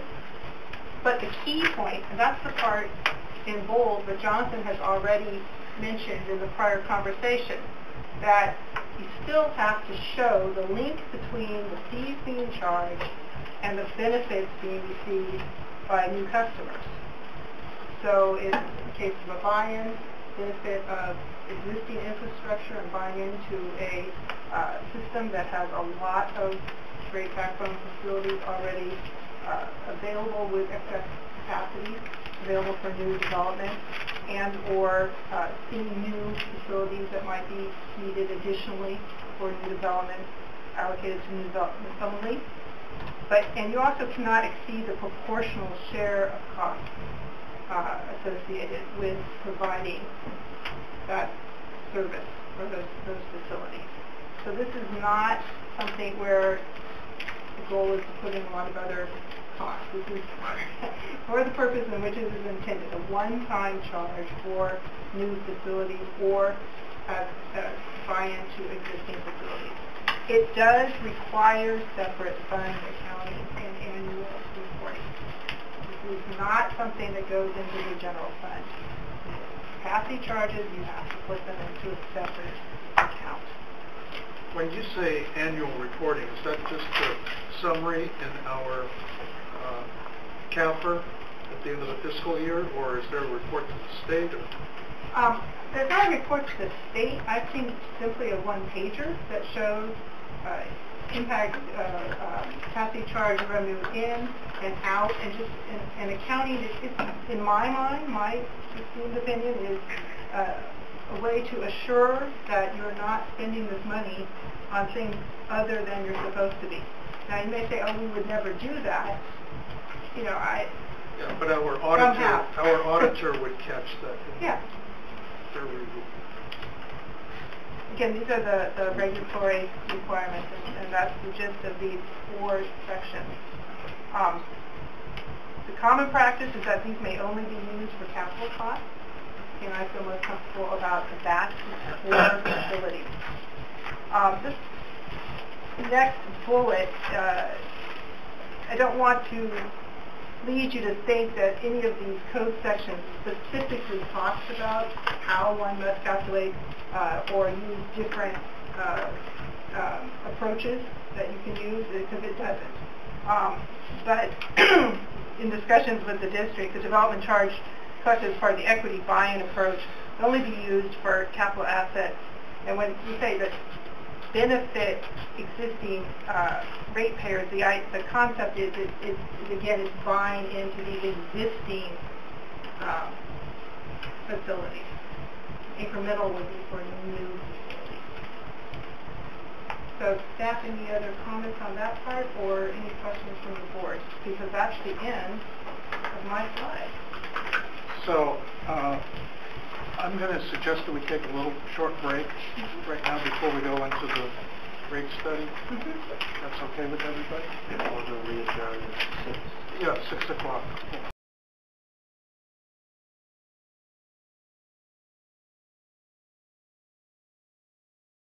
A little later. Director Weed. This one has 2 slides. Okay, we're going to turn to water rates now. And I think we're going to turn it over to Mr. Gar from Raptalis to lead this discussion for about the next 30 or so slides. Okay. It's a pleasure to be back for the board member and staff and public. I'd like to present this part of the rate study, or this part of the presentation where we're going to go over sort of observe.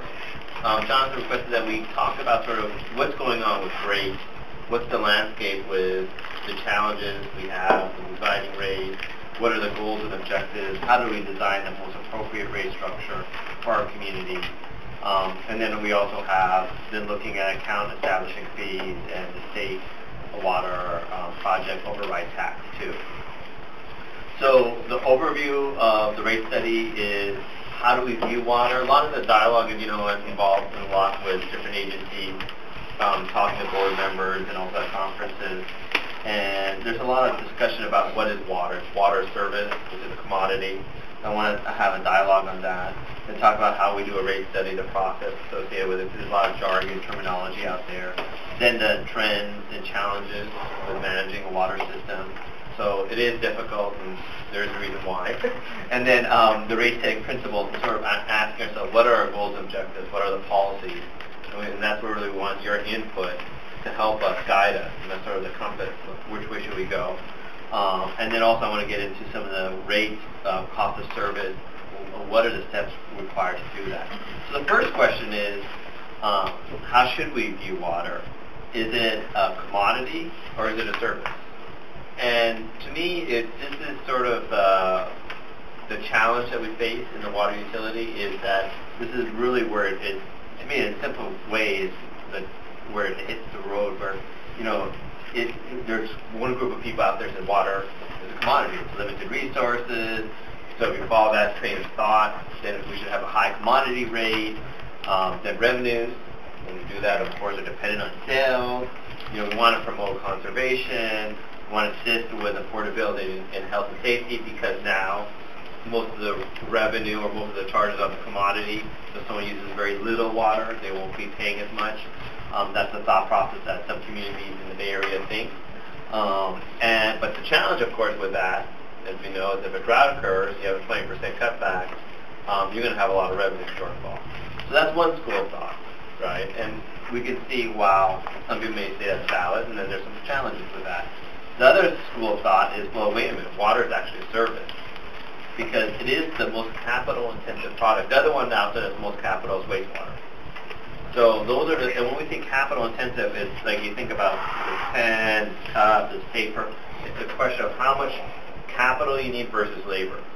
And really, you're paying for a lot of capital. I mean, as we know, water is really, the cost is not the water, it's the ability to use the water, that 7 days, 24 hours. So because of that, 80 to 90% of the water agency's cost is fixed regardless of usage. And that's, you know, and then if you're 100% groundwater, it's even higher. It can be up to 95% or 97%. So we pay for the ability to use that water 24/7, 7 days a week. And because of that cost structure, people argue, let's make the fixed charge reflect that. Why don't we have our cost structure reflect our revenue structure? And that's a valid argument. So we can have that, and then that will assist us with revenue stability, especially during drought. But the challenge is, another side of the point, is that then affordability and conservation gets challenged because we have a very high fixed charge, covers, let's just say hypothetically we do 80 to 90%. That means your fixed charge may be $60 a month, regardless of how much you use. And, you know, just think about the consequences of something. For some people, that's too much for a small segment of the population. So this is sort of, you know, the challenge that we face in the water community. Which one is it? And of course, it's both. But, you know, and some people may gravitate towards one, so the other. So for yourself, you know, you may want to think, which one do you view? Where do you fall in that? I don't know if anyone wants to have a comment or... I submitted a short memo that's on there with questions on this slide in particular, and shows that Alameda County Water District does not have, water is not a limited resource for us. We have overcapacity and more than adequate for supplies of water. water's cheap, so increased conservation not effective here. So we've shown that tiered rates versus non-tiered rates had no effect on the major conservation in a drought, social. That we're overcharging our water supply currently by at least 400% than the actual commodity cost that it should be. Well, you don't point out that we can split the bill. We can charge the commodity cost to the meter, at the meter, and the fixed charge to the property owner. They don't have to be combined. And you can do that property charge either individually or take the advantage of using the county's property tax bill as a billing mechanism, which makes life so much easier. And there's been arguments, at least one county water district is currently doing that, and I would, since the laws are silent on it, I would hope that we could get there too. Director Huang? So I guess I see it as a hybrid, but in us not being a private business, especially a special district with the elected board, we also need to reflect affordability into our decisions, because we also need to take into account how our customers feel, not just how we feel or how we want to blend it as a business. So for me, it's a hybrid.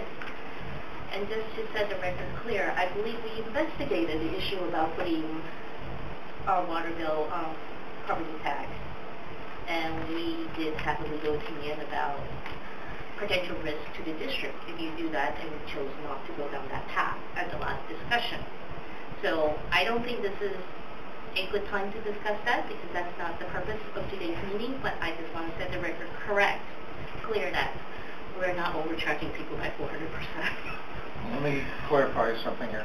The issue on the legal issue, there's no argument that we cannot split the bill and charge the property owner the service charge and the customer the commodity charge. The question was limited to solely how do you bill it, and can you use the property tax as a billing mechanism. But we certainly can split the bill. It's easier to do using the property tax, but it doesn't have to be the property tax to accomplish that.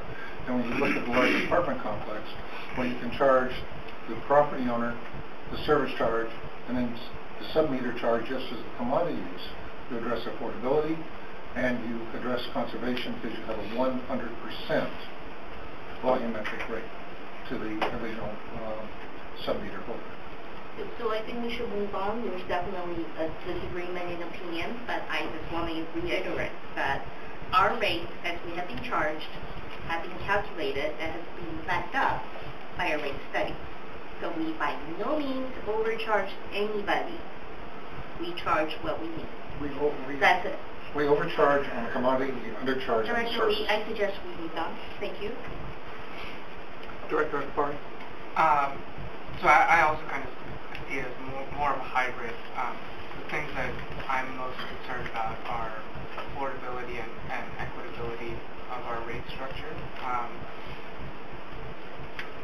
I think that's kind of the lens through which I view it, and I think many of us up here view through that lens.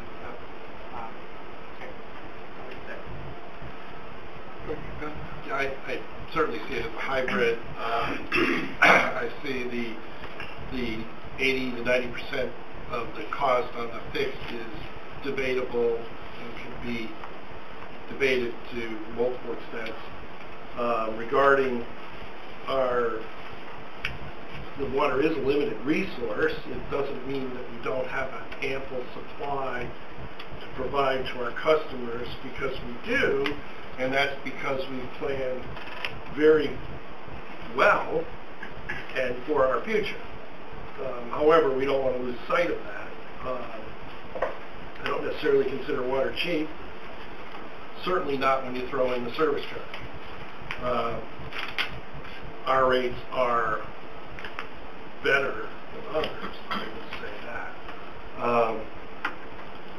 So I'm willing to move on. I think as far as wanting to go into the double billing concept, I neat idea. However, I'm not so certain that that's the best approach for both the staff. I'm not very fond of the tax bill, although theoretically, I see your point, but I have issues with the transparency of it. I have issues with how it be billed, and I'm just not there for that right now. I believe in affordability, and I think that's one of our biggest things, is that we got to keep it in that range. So anyway, that's where I am right now. It's a compromise between the two. I think where we're at, I have voted for increases to our fixed charge. I was a swing vote on the 100% fixed charge. I don't regret that vote. However, when I made that vote, I also made it with the understanding that I was slowing down. So, that's all I got. Okay, well, Sanjay, this is my 8th year on the board. We've been through this a lot. From the first moment I was on the board, even prior to being on the board in public meetings, I had always expressed a concern that every time the water district goes through a drought or a recession, we go on a roller coaster ride with our revenues. And that roller coaster ride creates all kinds of internal problems, external problems for the water district, and we suffer in planning for our capital improvement projects and things like that. Things get delayed when they should stay on track.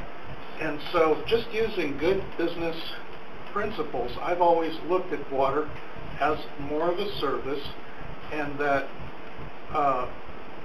we were just entering the deep part of the recession at that time. We really felt it because NUMMI closed down. That was our largest customer, 1 million gallons of water a day. Lots of businesses, industry was closing down. People were cutting back. There was no building activity.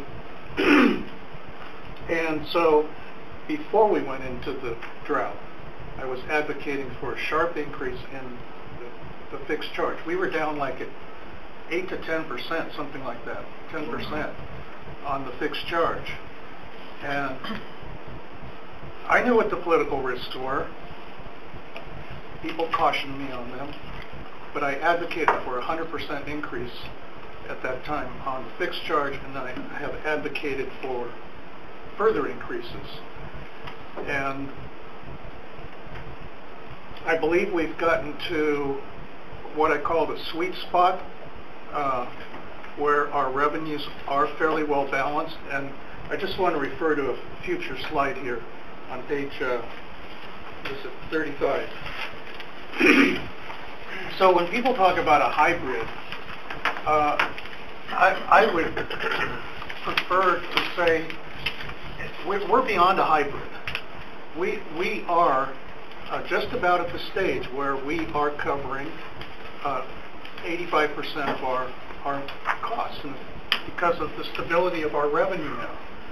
So we've got property taxes, service charge, reliable water sales, and it's only 15% now that's variable, whereas 8-10 years ago it was very variable. That's what was causing problems, and it was causing problems for water districts across the state. We took a leadership position. We were the first water district before the drought that started raising aggressively its fixed charge. And once the drought hit, and it was a sustainable drought, we looked back and we said, boy, if we'd never done that to begin with, where would we be now?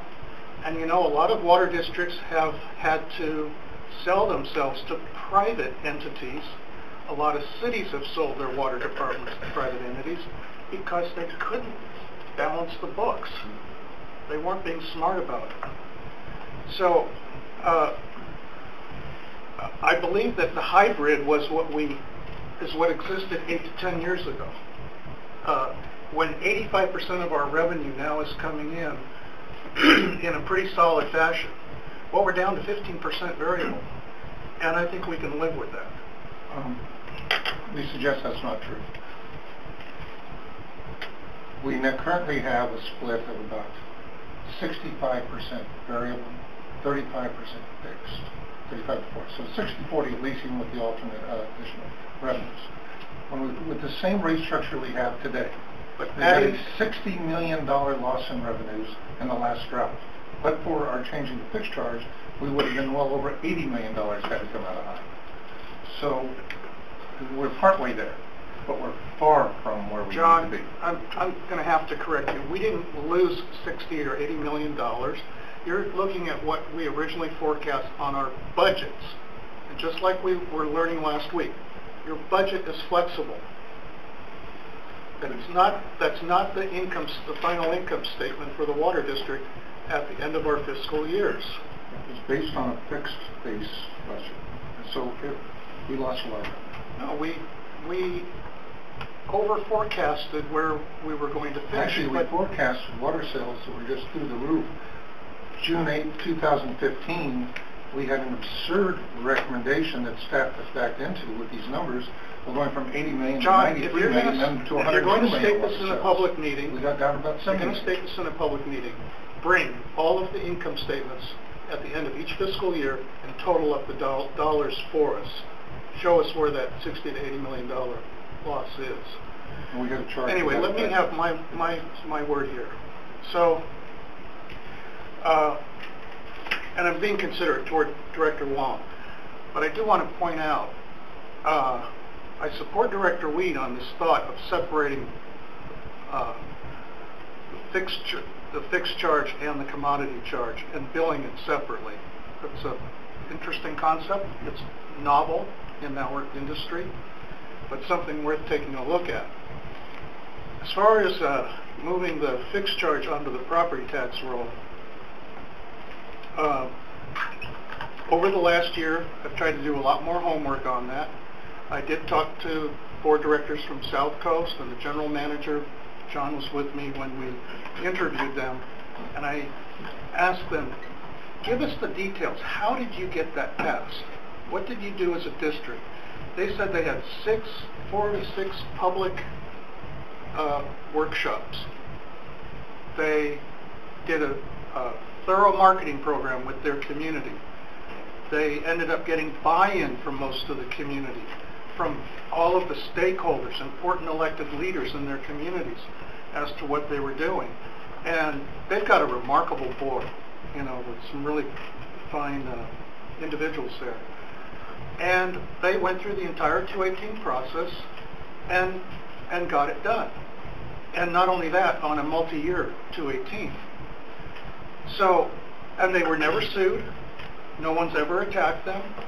Nobody in the community has threatened them. And now they're moving forward with, you know, their proposal for a desal, ocean water desal plant right there. That's going to cost a lot of money. But they've achieved this almost near nirvana of revenue expectation because of their strategies. And I did talk at length with our Aqua president, Kathy Teagues, over the last 2 years, and then the new board president. And there's a movement afoot around Aqua. People are starting to discuss, does this make sense? It didn't 10 years ago because very little of was the fixed charge. Now everybody, if you see from some of the further slides here, other people have followed our example. I was mentioning this to Bob in the morning.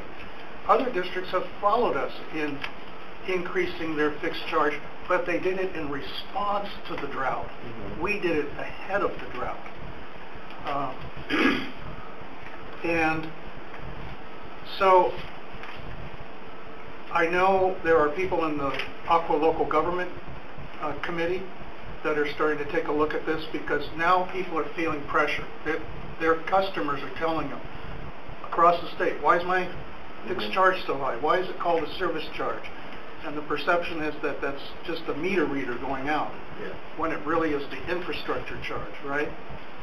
And all of our sewer bills are on our property taxes. There's no reason why, if a much larger portion of your water bill is on the fixed charge, that it shouldn't go onto the property tax roll. But, you know, we're kind of in the early stages of this, but people are starting to do things, and we need to be aware of that. Are there risks? Yes, there's some risks. And maybe there might be some new state legislation that's pushed forward. There will be developments in this area because water districts, I think, are starting to come to their senses and say, hey, we are a utility just like wastewater. And we need to put more of our operating costs into a structure that reflects that. So, those are my thoughts. I do think we're kind of in a sweet spot right now. And just a final comment. When we were talking about raising the fixed charge again in the last cycle on our 218 notice, recall, I was opposed to doing that because my argument was that as we came out of the drought, we would benefit from the upswing in water demand on that variable portion. And therefore, we would generate more revenue than we were expecting. And so far into this fiscal year, that's exactly what's happened with this boomerang effect. And we're really benefiting from that 15% right now. So those are just some thoughts. We're going to have a lot more dialogue when we just started in this. So just from an overview, as you all know, some of you have been through this before, what are the steps doing a rate setting? The first is sort of the rate setting framework, where we ask ourselves what are the goals and policies we want to achieve, what's the rate. There's also financial goals, which I'll talk about in a second. Then the next step would be developing the financial plan, updating that. You have a financial model, putting the new CIP in, looking at the projections out, looking at demand projections. Where do we see we are over the next 10 to 25 years? The next step is what we call a cost of service. So the financial plan is really sort of metaphorically is, you can say, how many pies do I need to make for Thanksgiving? And cost of service is how do I slice the pies for my different customers. So that person, he really likes my pie, I want to give him a nice big slice. That person never eats my pie, I want to give him a really small slice, etc. then of course we charge them for the pie. So that's the cost of service. That's the rate design, and we charge them for that. And then the final step is the rate adoption. That rate adoption is, we do call Prop 218 notice requirement. There's two steps associated with the Prop 218. First is sort of making sure the rates are logical. It's not arbitrary and capricious. That's the way I like to look at it. The other one is the noticing requirement. Make sure that the notice goes out 45 days. And now, actually, I would say now there's a third requirement, which is that administrative record. And that administrative record is being more and more scrutiny now. And that's a document that we've had produced for you in the past. We'll produce again. And that you want that readily available on your website. Anyone can find it. It explains the logic. You can follow the math. There's a story there with the rate structure. It's important to understand that someone may disagree with the story, and that's fine. You can disagree with the story, but there's a story there. And that story sticks here in this community with the water district. So we want to make sure whatever, if we do change the rate structure, what's the logic, what's the rationality, and that sticks here. And so we would definitely want to make sure all the executive management agrees with that, and of course the board with that. And then we have the public hearing. So with financial policies, just going to touch on this briefly, there are different goals associated with that. The main thing about these financial policies is that you want to make sure you have a financial model, which you have, and the other one is a reserve policy. I know Jonathan will be coming back to you about that at a later date to talk about that. The financial policies will help you achieve these goals, and it's important to have a robust reserve policy, so I know Jonathan will be back to talk about that. So the legal environment associated with rates, I keep mine simple, and anything I say incorrect, I know Pat will correct me, but there's two sides of the coin with rate design. One side of the coin is the cost of service. The way I like to look at rates is that this is a fee for service, as we know. This is not a tax. And because it's a fee for service, we need to show that there's a rationality, there's a nexus between the cost and the rate. And that's that nexus requirement. That's the word that we use a lot. Or there's a rationality. Again, rates can't be arbitrary and capricious. Prop 218, Prop 26 basically state that from high level. There are some nuances there. Pat can address those nuances if you're interested in knowing more about those specifics. But that's how I like to look at it. The second side of the other side of the coin is that conservation, and that we need to make sure that the water is used reasonably and a beneficial use to prevent waste. Now, it's important to note that both these, Prop 218, Prop 26, and Article 10 are both in our California Constitution. So they're both, and the Constitution is the most important legal environment that we have to address. Then there's court cases, appellate court cases, Supreme Court appellate court cases, and then eventually the water code. But the most important thing is what the Constitution says. So if you note, those are both in the Constitution. So we want a balancing act between one. We don't want to go all the way and have water, what we could be accused of being not good stewardship of the water, potentially. So that's a concern that we may have. With legal cases, as you know, there are lots of different court cases out there. There's a few appellate court cases out there. The most famous is San Juan Capistrano, where a group of ratepayers sued the city over its rate. So the important thing here for me, and the Orange County Superior Court ruled that the rates that meet the nexus requirement, and the two main things was that administrative record, and they use arbitrary, what we call multiplier. Basically, the rates increase 2 times, 3 times, 4 times. So the takeaway from this is that we need, unfortunately, when you have someone accuses you of a criminal, they say you're innocent until proven guilty. In race, it's the opposite now. Now you're guilty. We have to prove you're innocent. And you prove you're innocent by that administrative record. So, yes, Dr. Reed. Are you aware of a single tiered rate program that has survived judicial review? I don't know. I don't know of any court cases where a judge has ruled that tier rates are illegal. Have you ever found one that says that it is legal? I don't know of any court cases that where a judge ruled tiered rates, uniform rates, water budget, any kind of rate fixture is legal. I don't know if that have you. There's a lot of cases that deal with Proposition 218 and how it's implemented in different ways. And the one thing, I can't answer your question right now off the top of my head because there's 15, 20, 30 court cases. But what I can tell you is in our legal analysis of it, the court cases have come down and said, and have not said that tiered rates are unconstitutional. They've said that the way different agencies have approached it do not pass constitutional muster. But even the San Juan Capistrano, which is the most recent tiered rate case, I take it I'm not answering your question? No, I think I think you are answering it in the sense that we've yet to find a tiered rate that passed constitutional muster by the judicial review. We have to find it. And what commodity, the larger the quantity, the higher the unit cost. That is a huge challenge. It violates basic principles of economics to suggest that tiered rates meet this constitutional standard. Maybe somebody will come up with one, with a very high cost alternative like Tex-Etching. But we just went through a drought surcharge where not $1 of the $12.6 million raised was spent to purchase additional water. The reality isn't there. It doesn't match the arguments that I've seen. I'd like to see a tiered rate that passes judicial muster.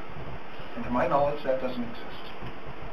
I mean, just maybe to chime in, the judge in San Juan Capistrano, he ruled that, first he said tiered rates are not illegal. He did say that recycled rate, the potable customers should pay for recycle, but he did agree that the low-end users shouldn't pay for recycle. Only the high-end users should pay for recycle. The judge also argued that you can use water supply as a means to justify tiered rates. So if you put all those together, we could create a rate structure here for the different source of supply based just on water supply. And I would disagree with that conclusion for ACWD. Okay. Because we have ample water supply, we don't have a variety of reasons, but it just doesn't meet I'm waiting for someone to show me a tiered rate, regardless of the circumstances, that actually is approved by the courts. The cases that come down are challenging tiered rate structures. That's the context of the litigation. And none have passed that challenge, or has survived the challenge. But it did not survive the challenge not because it's a tier rate. It failed that particular challenge because the justification for the tier rate was bad. It was arbitrary and it didn't satisfy cost of service. They have universally failed. That's my concern. I mean, I guess the question is there a selection? So, like, is there a selection bias in the sense that only the court cases that go to the court are the ones where there's bad documentation and thus they're invalid, or would someone sue a water agency that has a very well documented administrative record? We use the same analysis on property taxes and putting a bill on it with the same viewpoint. We've had putting our service charge on the property tax bill. We'll look at this further and see if we can find a case that meets what you're asking. Yeah. I suspect that they're out there, and you might be able to get there through San Juan Capistrano, for example, that said tiered rates are okay, just not in this case. Right. But we'll look at it further. I think there may be something here under East Valley Water District. I'm kind of going through this really, really fast, but it looks like they have one that has been in the courts and appears to be moving and standing up. So one of the other challenges is Their GM was with us last week. East Valley. Yeah, with 2 staff members. Let me ask a theoretical question, Sanjay. You brought up that the judge said that it could be reasonable to charge a different rate for the recycled water, and that customers that didn't benefit from that could pay a different rate. So how would that translate theoretically to our district? Could somebody in Newark say, hey, the desal plant serves all of Newark, they're our cheapest cost of water, right? So therefore I want that low rate. And then the people in South Fremont that benefit from Delta water, they get a different rate. And then people who get Hetchy water, for the most part, you charge them the highest rates over in Union City. You know, the judge didn't, I think, maybe I misspoke. The judge was talking about the indirect benefits that we have with water. That recycled water provides a regional benefit. Even though I don't use recycled water, and there's maybe not no one really in my neighborhood uses recycled water, I should pay for it through my potable rate, some recycled water cost, to make sure it's available to that park 5 miles or 10 miles from my house. Right, so the idea is, if I could sort of help draw this distinction, is I come from an agency that had a recycled system. It's a completely separate system with separate customers.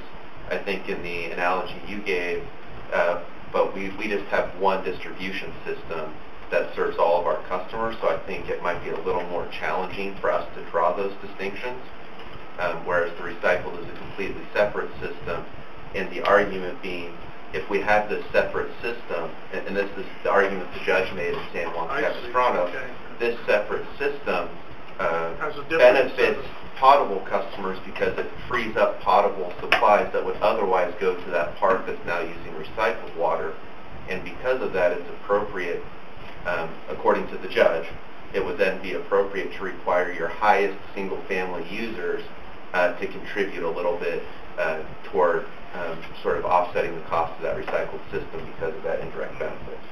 So in our situation, if we built a recycle facility with Union Sanitary, pipe the water over to Quarry Lakes, and it goes into one distribution system, all of us benefit from that. Correct. Right? But remember, for Hetchy, we did have a differential charge for Hetchy water to Hetchy customers. We did, but that was our staged rates within a drought. No. Historically, we charged a different rate for Hetchy than for those customers that were filling in Hetchy such as Newman. Oh, yeah. And we had a differential rate. For Yeah. that, so select use, we can track it. And I think those people never pay property tax. These are subsets. No, I think the issue is that those customers had a direct connection into the Hetch-Hetchy pipeline, and in that regard, it was like a different distribution system. Exactly. So that we can do. But we are, I think, trying to, and I'll look at Mr. Stevenson, I think we're trying to get away from customers having that direct connection where they're sort of on that separate system. That's right. We have like a handful left. We've been in the process of moving them to the common system. But Tesla's our largest customer. They're getting about 1 million gallons a day. But not at Hetch-Hetchy. On the common system. They are? Yeah. We're now on the common system. When Tesla was opening up in our service area, staff worked with them to transition them to our regular distribution system water. So what happened to that pipeline that was going directly to the plant? That was built in the early 60s. There was some conversions of pipeline on Warren Avenue, and they have a meter from our distribution system, and we also brought those customers that were along some of that system onto our regular distribution system at the same time as well. And the idea is that we want all of our customers to benefit from the diverse water supply portfolio that we've invested in over the years. And Tesla was using processes that were different than NUMI in terms of how the water quality impacts them. So did that lower their water bill? They used to receive the Hetch-Hetchy rate. So, yeah. Shall we move on? Yeah. So as we know, the water system is a high fixed cost business. There's a lot of costs that don't vary with production, as we know, and there are some costs that do vary, typically purchasing certain source of supply, power, and chemical. The water cost structure is that, as said, is a high cost structure. Variable is low. There's some percentages here. We get specific to yours. The nature of this business model of collecting, having a high fixed cost business, and historically collecting a lot of the revenue on the variable. If you think about that model, right, and I call it the nature of a fixed cost variable revenue business model. If you have lots of sales, and this is what you're getting, what you pointed out, Director Sethy, when you have lots of sales, that's actually a good model to have. So if you think about it in the 60s to 80s when growth was occurring in California, that's an error where we had a lot of growth. Our cost structure wasn't really increasing as more and more people showed up. I'm sure it did increase, but it wasn't a one-to-one. And so that was an error where water rates really didn't increase that much. A lot of development impact fees came in, built the system, operating costs got spread over more people or more molecules of water, and we had a lower pressure. Now we have the opposite, and that's what the challenge that we face is that we have decreased sales. Those decreased sales, as we know, are from the drought, from end-use appliance efficiencies, and that's caused us now to be what I call the error, the spotlight error. So we have behind the curtain error, and where we didn't really have many people at board meetings, and now we have the opposite, and we have lots of people at board meetings, lots of people at public hearing. And so this is the challenge where water agencies now throughout California really need to convey, first needs to say what they provide, service, the important service that we provide, articulate that, and have almost, I would argue, a public relationship team involved in that, where in the past we didn't need that. And you see that more and more. So we've talked about this a little bit of this slide, but just we have the cost structure over here. We have the revenue structures over here. The reliable water sales are from the 2015 sales. We believe that is reliable. We know we're always going to sell a certain amount of water. And 2015 is a good year to look at because that was a historical drought year. That's when the governor mandated these cutbacks. As you can see, the amount of our cost structure, 14% is variable. We're saying in a revenue structure, 15% variable. So we're saying here that, we believe that these costs are pretty in line. Now, is there some risk potentially if we have an earthquake and we have water rationing? Then you have these significant. And can anyone really plan for those kind of outliers? That's sort of almost impossible to plan. Let's try to clarify one thing here. Maybe you can expound on it, Sanjay. When we talk about reliable water sales, what we're talking about is the consistent water sales that we had at the very bottom of the drought. Mm-hmm. That's the solid revenue that was coming in. Correct. Drought or not, that represented the solid revenue. And so that really is a foundational number. It's not something speculative. Exactly. And if I'll add to this, the variable water sales that represents 15% is based on full demand recovery that we don't think we'll be at for another, say, 3 or 4 years. So the numbers you see in the budget right now, and that we'll present in a few weeks to the full board, that number would actually be less than 15% because we don't think we're back to that full demand recovery yet. So, given the era that we're in, spotlight era, where we have decreased sales for end-use appliances, drought, what we've had seen is significant increases in rates. And this is a survey that we do biannually, where we look at across the country, and then we summarize it by county. So this is from 2003 to 2015, the annual increase. So, for instance, you can look at, so the average increase in California is roughly 6%. So every year for the last 12 years, or 11 years, water has increased by 6% every year. Now, that's, I'm creating a line there. Of course, it doesn't go up every year by 6%. A couple of years it went 0, then it went up, and etc. But you can see the significance there. You can see how San Francisco has significant increases every year of almost 11.5%. And I just heard recently that they're just published a schedule of, what was it, 10%? Or, I don't know if you saw it. Yeah, I think it's 4 years at about 10% per year. Per year. So, yeah. So they're keeping that projection there almost. You could say, argue.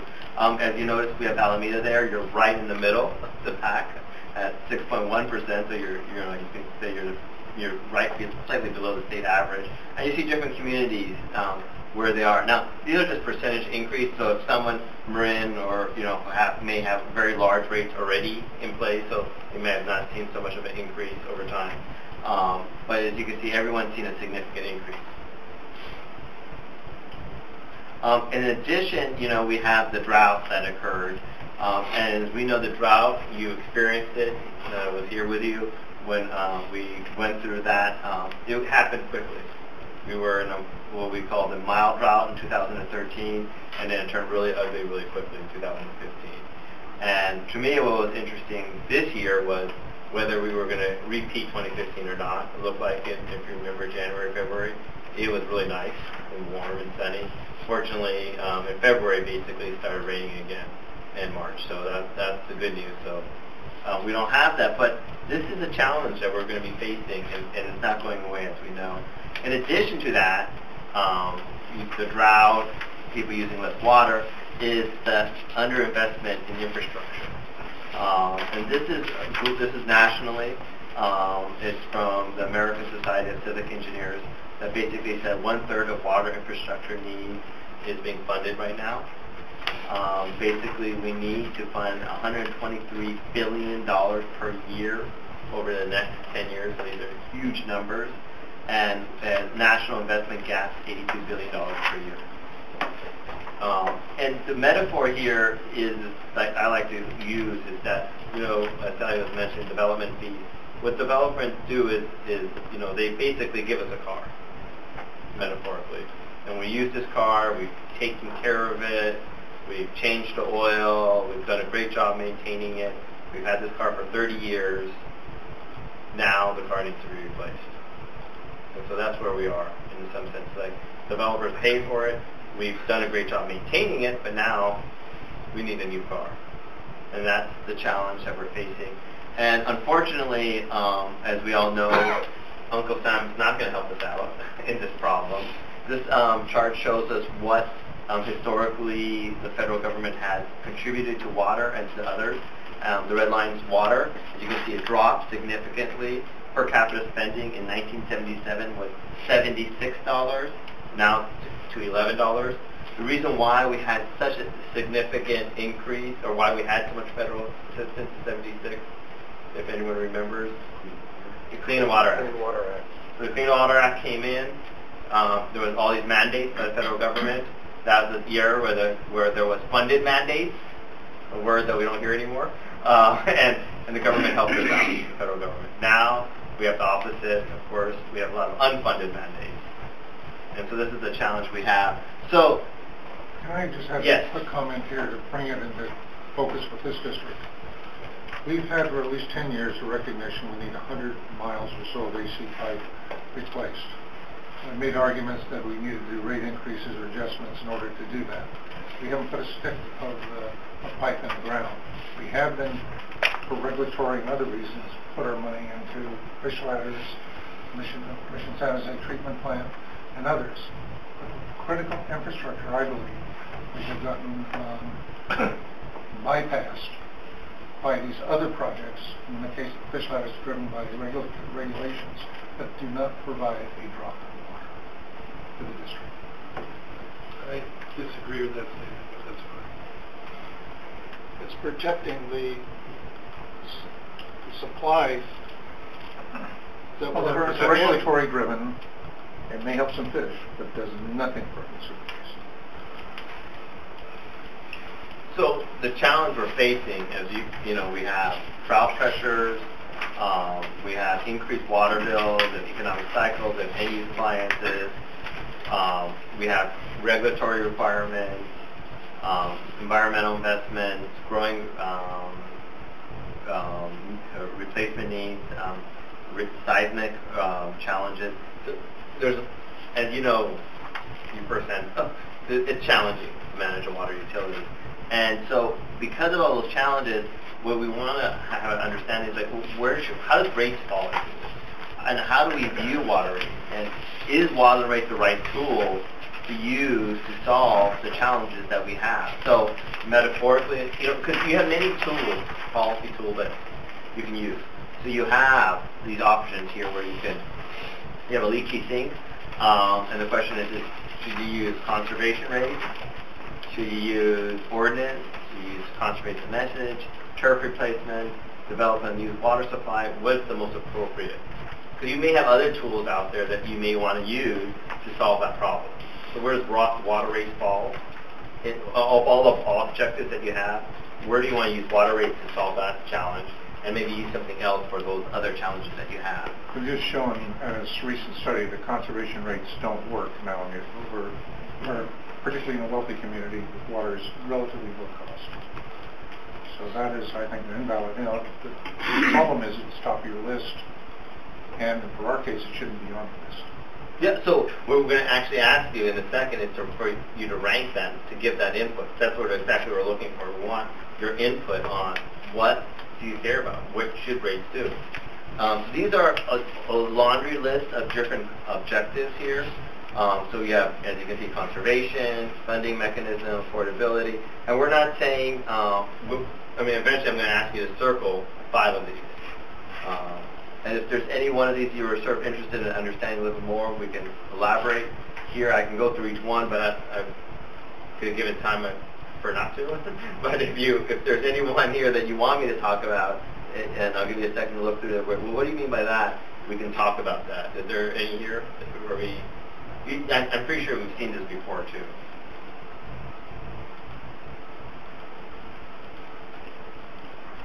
Can I mention one thing on affordability? Yes. I think all the directors here mentioned affordability. We want to see that in our rate structure somehow. But let me make a contrarian argument here that our rates do not need to be affordable for everybody. that there is a price to pay for the utility of our system. And so the way that you achieve affordability for those customers that really need it is by compensating them with a reduction through the Help on Tap program or subsidy of some kind that makes it reasonable for those customers that really deserve it. Not everybody deserves an affordable fixed rate or service charge on their water bill. So that's a great point. So in this metaphor over here, with affordability, one would argue, we already have a program in place for affordability, the TAP, Help on Tap. So how can we enhance that program? What can we do to make that program more readily available? And let's not use rates. We already have that, the Help on Tap. Right. So then, if it's not saying you don't care about affordability, you're just saying rates shouldn't address affordability. Let's focus on Help to Tap. Let's enhance that program as within the approximation. Exactly, and that's what we recently did as a board. We raised the amount that we're helping people with. And then, in the rates world, you may not put affordability that high. You might put something else higher. The risk of being a dead horse, the way to accomplish that is to charge the service charge to the property owner who does benefit. And then the affordability issue goes to the consumer by separating the bill so that we can, you're only paying about 1/8 of the total bill that they're now receiving. Exactly. That would be one way to achieve it, simply without all the administrative costs of trying to run a Help on Tap program. As long as they're separate people. Yeah, when there are protections for property owners, it's a marginal cost on their property, and there's a long series of things you can do on the property as a base, as opposed to the requirement to come up with the cost to cover your water, power, chemicals, and possibly the conservation effects of water supply. So I did just want to add in for the benefit of the directors, the most sort of typical customer in Help on Tap is a low-income senior who owns their home but has lived in it for, say, 50 years. So that is the customer profile. And they have huge equity in that home that they can tap into to cover their fixed charge, and as well as their property taxes. And they can get exemptions too until the property is sold. So in 2010, we had these objectives here. We had a laundry list. So we went through this exercise then. It's interesting. I've now done this for 8 years. It's not longer for 8 years, but 8 years since I've done this one. And one thing I've learned through this process is that this was maybe too many objectives. We want to narrow this down to a little bit less group. And so we're going to be asking for that. Now, one thing that we do want to address in the study is what's the appropriate fixed revenue that we want to collect. And we've talked a bit about that already. This is an interesting survey that was done where we're looking at 8 units, your different neighboring communities, including yourself, the service charge, the commodity, the total, and what's the most interesting thing is the service charge percentage. So I think, Director Sethy, you hit it on there when you were saying that you were one of the leaders in that, and also in board members when you increased that fixed charge. Now the other neighboring agencies have caught up. You're basically in the pack here. There's some percentages, slight increase, whatever. SFP, as you can see, is low. They have a very strong different philosophy. I'll leave it like that. So the question is, how much do we want to increase the fixed charge or not? And so that's why we're going through this policy objective, and we want to get your input here. So the first step we want to do is maybe take like a 10-minute, 15-minute break, or 10-minute, 15-minute exercise. Not break. What we wanted to do is maybe take 5 to 10 minutes and give the 5 of you an opportunity to sort of look through this list, and Herman's going to give a little handout so you can see the 2 things on the same page. It's just a reproduction of the slide. You have it all in one place. And what we would like you to think about is, how do I rank these 5 overarching policy objectives is the funding mechanism. That's where revenue stability is. Is that number one for me, or is the equity and allocation methodologies number one for me? So think about how you would rank those 5. And then what we would also like you to do is going back to slide 43, and those are the 2 slides, and maybe we can go ahead and hand these out, of these bullets, because let's say funding mechanism is really important to you. Well, there are different underlying reasons why that might be important to you. So what we ask you to do is circle the 5 bullets from slide 43 that are most important to you. And it could be that 3 or 4 of those are in the same broad category. And so what we want you to do is just take a few minutes, sort of rank the overarching objectives as well as look at the underlying issues, and sort of pick 5 that are the most important to you. And then in a few minutes we'll sort of come back up and have some discussion.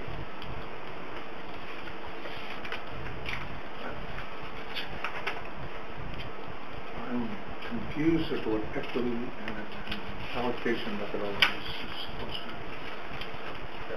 You would want to, how much is equity a concern of yours among the different customer classes in allocating costs, whether it's water supply, heating, or is that not so much of a concern for you? What drives you? What's your number of concerns with the rate? Like, what do you want the rate to achieve? You want to be more refined in the equity? Because right now you basically have one rate structure. Do you want to have a different rate structure for your different customer classes? Single family have one, multifamily have one, commercial, irrigation. Is that a concern of yours? It doesn't seem like a concern. Just basic.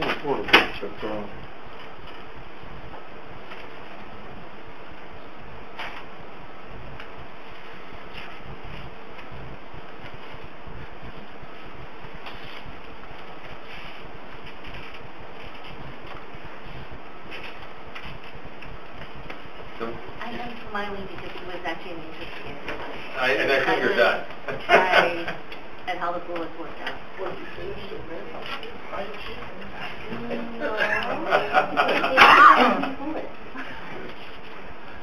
You rank 1 through 5, Uh-huh. and you circled the 5 bullets. Right, and then I was kind of thinking how it worked out. The ranking and the bullets actually matches up. Okay, good.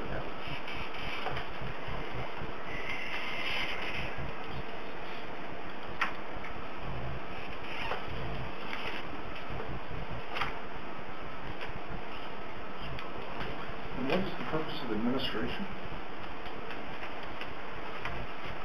It's basically it's how we administer the rate structure. In other words, how important is it to you that it's cheap and easy for us to administer, or that it's easy for customers to understand, that kind of stuff. I know in terms of simplifying the number of policy objectives we're asking you to rank this time, that was sort of, I guess, one of my comments to Sanjay was, last time we did this 8 years ago, like 3 of the 8 things were administrative things that I would guess are probably not quite as important to the board as some of the other things, assuming it's feasible to do. When we went through this exercise 8 years ago, the administration part of it actually turned out to be a pretty significant element. And the board took basically budget-based rates off the table as a result of that. So we haven't been talking about budget-based rates since 2010. I suggest budget-based rates may well work well with managed accounts.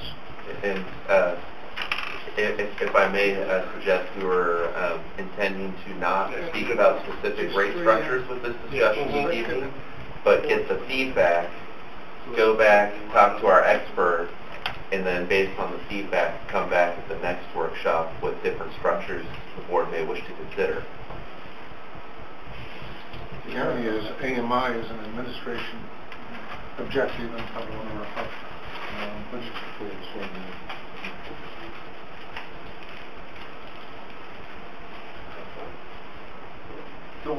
done, let us know. No hurry. We don't want to pressure. No pressure. Are we all done? Yes, that is good. Are we all done then? Yeah. Okay. So then I think we want to have a little bit of a discussion. Just, so, I mean, this is a good opportunity for each director, if they would like, to talk about what they ranked and why, and, you know, so that they can hear each other. Are you going to do some tally here? No, I'm not going to do anything right now. I'm hoping to get this from you, and then I'm going to do some tallying later, and then at the next meeting I'll... Yeah, as we go through it, are you going to tally down? I was hoping I could do that, or I was hoping to get that sheet. Yeah, from we're you. going to keep. Okay. We will be paying close attention to the feedback. And I would like to have that sheet Yeah, back. I'll kick off here. Okay. And I imagine the reason why we want the feedback is so the directors can hear each other as well. Correct. And we do have 2 members of the public here with us this evening. I'm sure they're interested in hearing the feedback. Okay, so I'll start off here. I put down all 3 of the funding mechanisms. I've always said revenue stability is really important in how we structure our rates. I don't see that that's so far different from ensuring financial sufficiency. I don't know what you meant different there between... So revenue stability definitely would be the rate structure of the fixed and variable. Revenue sufficiency may mean that you would have larger reserves to achieve that. Yeah. So one, you can see how I one would looked at that. dictate. Okay, well, so we're on the same page because I was looking at what is needed to run the operation and then what is desirable in terms of like paying for our unfunded liabilities and other things, future health care costs and things like that. Exactly. So I've got those 2, and then I have the third one down because obviously we've been looking at some very expensive water supply options, whether it's California Water Fix and Twin Tunnels or looking at potential for recycled water, all of the other options we've been looking at, right, for regional efforts. So bringing some stability to our future water supply outlook, we're talking decades ahead, I think is really important. So my other 2 points were in the 4th column, providing a drought management tool. I'm opposed to tiered rates, but always open-minded to new information. But I have consistently been opposed to tiered rates. I don't hear demand for that in our community. You know, in the last 10 years, hardly anybody has ever mentioned it in a board meeting or to me personally in the community. It's just a non-issue. People are happy with our uniform rates. But I do believe that going to staged rates, like we did during the drought, is something that we should structure into our rate structure, build into our rate structure, and get it passed under a Prop 218 notice, which we didn't do until we really needed it during the drought. But if we built that staged rates into a 218 notice now, on the next cycle that we go through, I think that would become a very useful management tool that we can just implement with momentary notice to our customers. And it's already going to be stated clearly in that 218. And then I put down the last of the bullets there in the 4th column, comply with government regulations and guidelines, which is a real big commitment that this water district by necessity has to do. We can't get around that, right? So that's our number 1 mission, to provide quality water. And what about here in these, which ones did you rank 1 through 5? So I had funding mechanism 1, equity and allocation 2, just like I stated right now.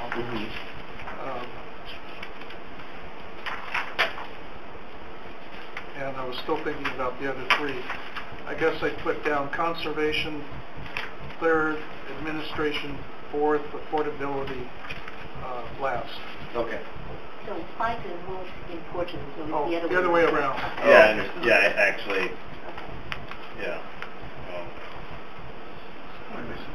So 5 on funding mechanism, 4 on equity, 3 on conservation, 2 on administration, 1 on affordability.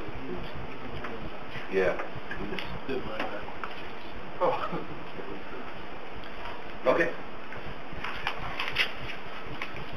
Okay, I'll go next, and I guess my number 1 was actually crafting the rates that are provide affordable water for essential uses. I truly believe that a large portion of our community, affordable water is important. I'm not talking. I'm talking about the people that don't get help by help on tap. We have to remember there's a lot of those folks here, and that's actually my number 1 concern. Number 2, and I'm not sure how is allocating water supply equitably. I think we have a problem. Obviously, in the June meeting, we're going to discuss it. So I don't know how much I can talk about it tonight. And that's the meter size issue. I think that's a fairness. Do we provide a fair water supply? Do we allocate it among the residents? The number 3 was complying with government regulations and guidelines.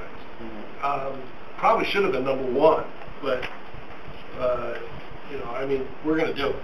Yeah. Regardless, it probably should have been number 1, but it put it number 3.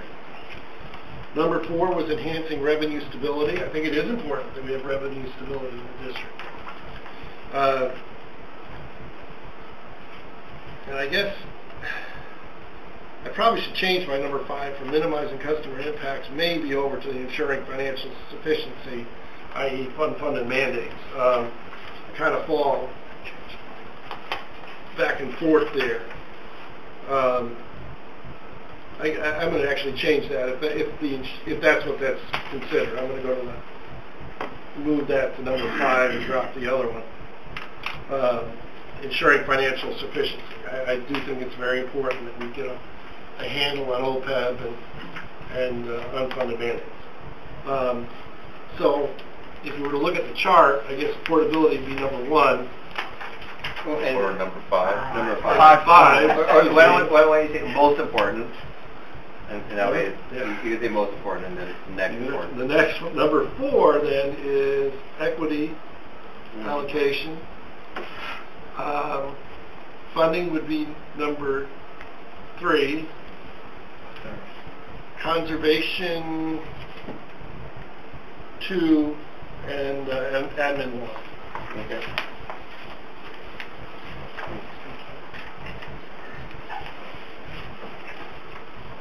All right, so I'll start with the policy objectives first. So I have the equity and allocation methodologies as number 5. Affordability is number 4. The funding mechanism is 3. Conservation is 2. And administration is 1. And I'm a little bit torn between administration and conservation. I can see, I think part of me wants to put administration as 2 and vice versa, so I'm a little bit conflicted on that. And I ended up picking 6 of the policy, the common policy objectives, and I think they pretty much were in line with Director Gunther for the most part. And this is in no particular order, but the enhancing revenue stability, I think, is top priority. Providing funding mechanisms for alternative water supply and conservation programs. I think all 3 of us so far. well, then Director Sethy and I are on board with that. Then the crafting rates that provide affordable water for essential uses is, I think, another top priority for me. Minimizing customer impact, I wasn't 100% sure what that means, but I'm assuming that's more on the rate side. Right. Yeah, so a little bit iffy on that, but I did circle that. Sorry, I still can't read. Allocating water supply equitably. And then the final one was complying with government regulations and guidelines. And I think that would also, for me, fall closer to the top, because that is, obviously.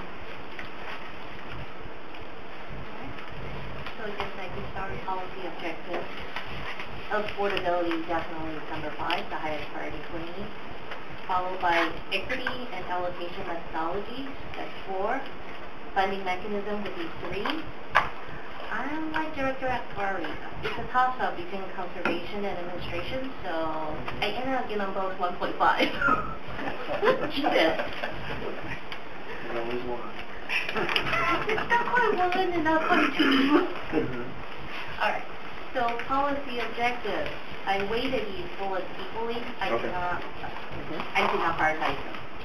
So minimize customer impact and crafting rates that provide affordable water for essential uses. I understand there's a Help on Tap program, but I definitely have problems asking our senior income homeowners to take out lines of credit on their house just to pay our water bill. That seems to be a little bit far-fetched. I also circle insurance financial sufficiency as a bullet, and then allocating water supply equitably and complying with government regulations and guidelines.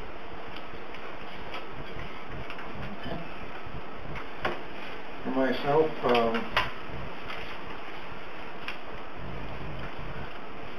funding mechanisms first. With the proper funding mechanism, you'll achieve your affordability and equity. Next, I had equity and allocation methodology to see they're tied closely to the funding mechanism. Third, affordability, but water is cheap. People are in small, lower cost, fraction of the cost of the other utilities. So people that will not generally be the marginal factor that puts people into lines of credit. Well, there are other issues. It's relatively low cost. Administration would be the next because it has there are advantages we can do. We can appropriately allocate cost and reduce our cost of operations. And there's real opportunities there that we have to get past. Decouple the concept that you have to send a bill for every meter read. Bill monthly, read every 4 or 5 months. That would help the majority of customers. Conservation is a water supply. During a drought, we've shown that will be taken care of by social media and regional, and we saw dramatic. Whether you had tiered rates or didn't have tiered rates, the recent studies showed that conservation was the same. And that's when you need that additional supply. But most important to my mind is you want to match your variable costs with variable income, match your fixed costs with fixed income, and you will then achieve an adequate, equitable, and boring rate structure. And you go to a 5-year super routine. Did you have? So that would be 2 and 1. Conservation is the least important because it was a water supply that appears without part having to do anything in the area of conservation. It really raises questions about the entire conservation efforts we're doing now when you look at what the effects were with the social media and press coverage. Okay, sorry, but I have to respectfully disagree. I think we have a great conservation department. I think we have great staff, and they're doing really effective work reaching out to our customers. It's our one area of outreach and potential engagement, we said, for foundation, and but it's not a financial driver at this time to the district. We have ample water supply and overcapacity in our water needs. In the areas when you go into serious drought, yes. A quick comment on the term of staged rates. As I understand, the drought surcharge was not a staged rate in the sense that it was based on the argument that we're going to have additional expenses.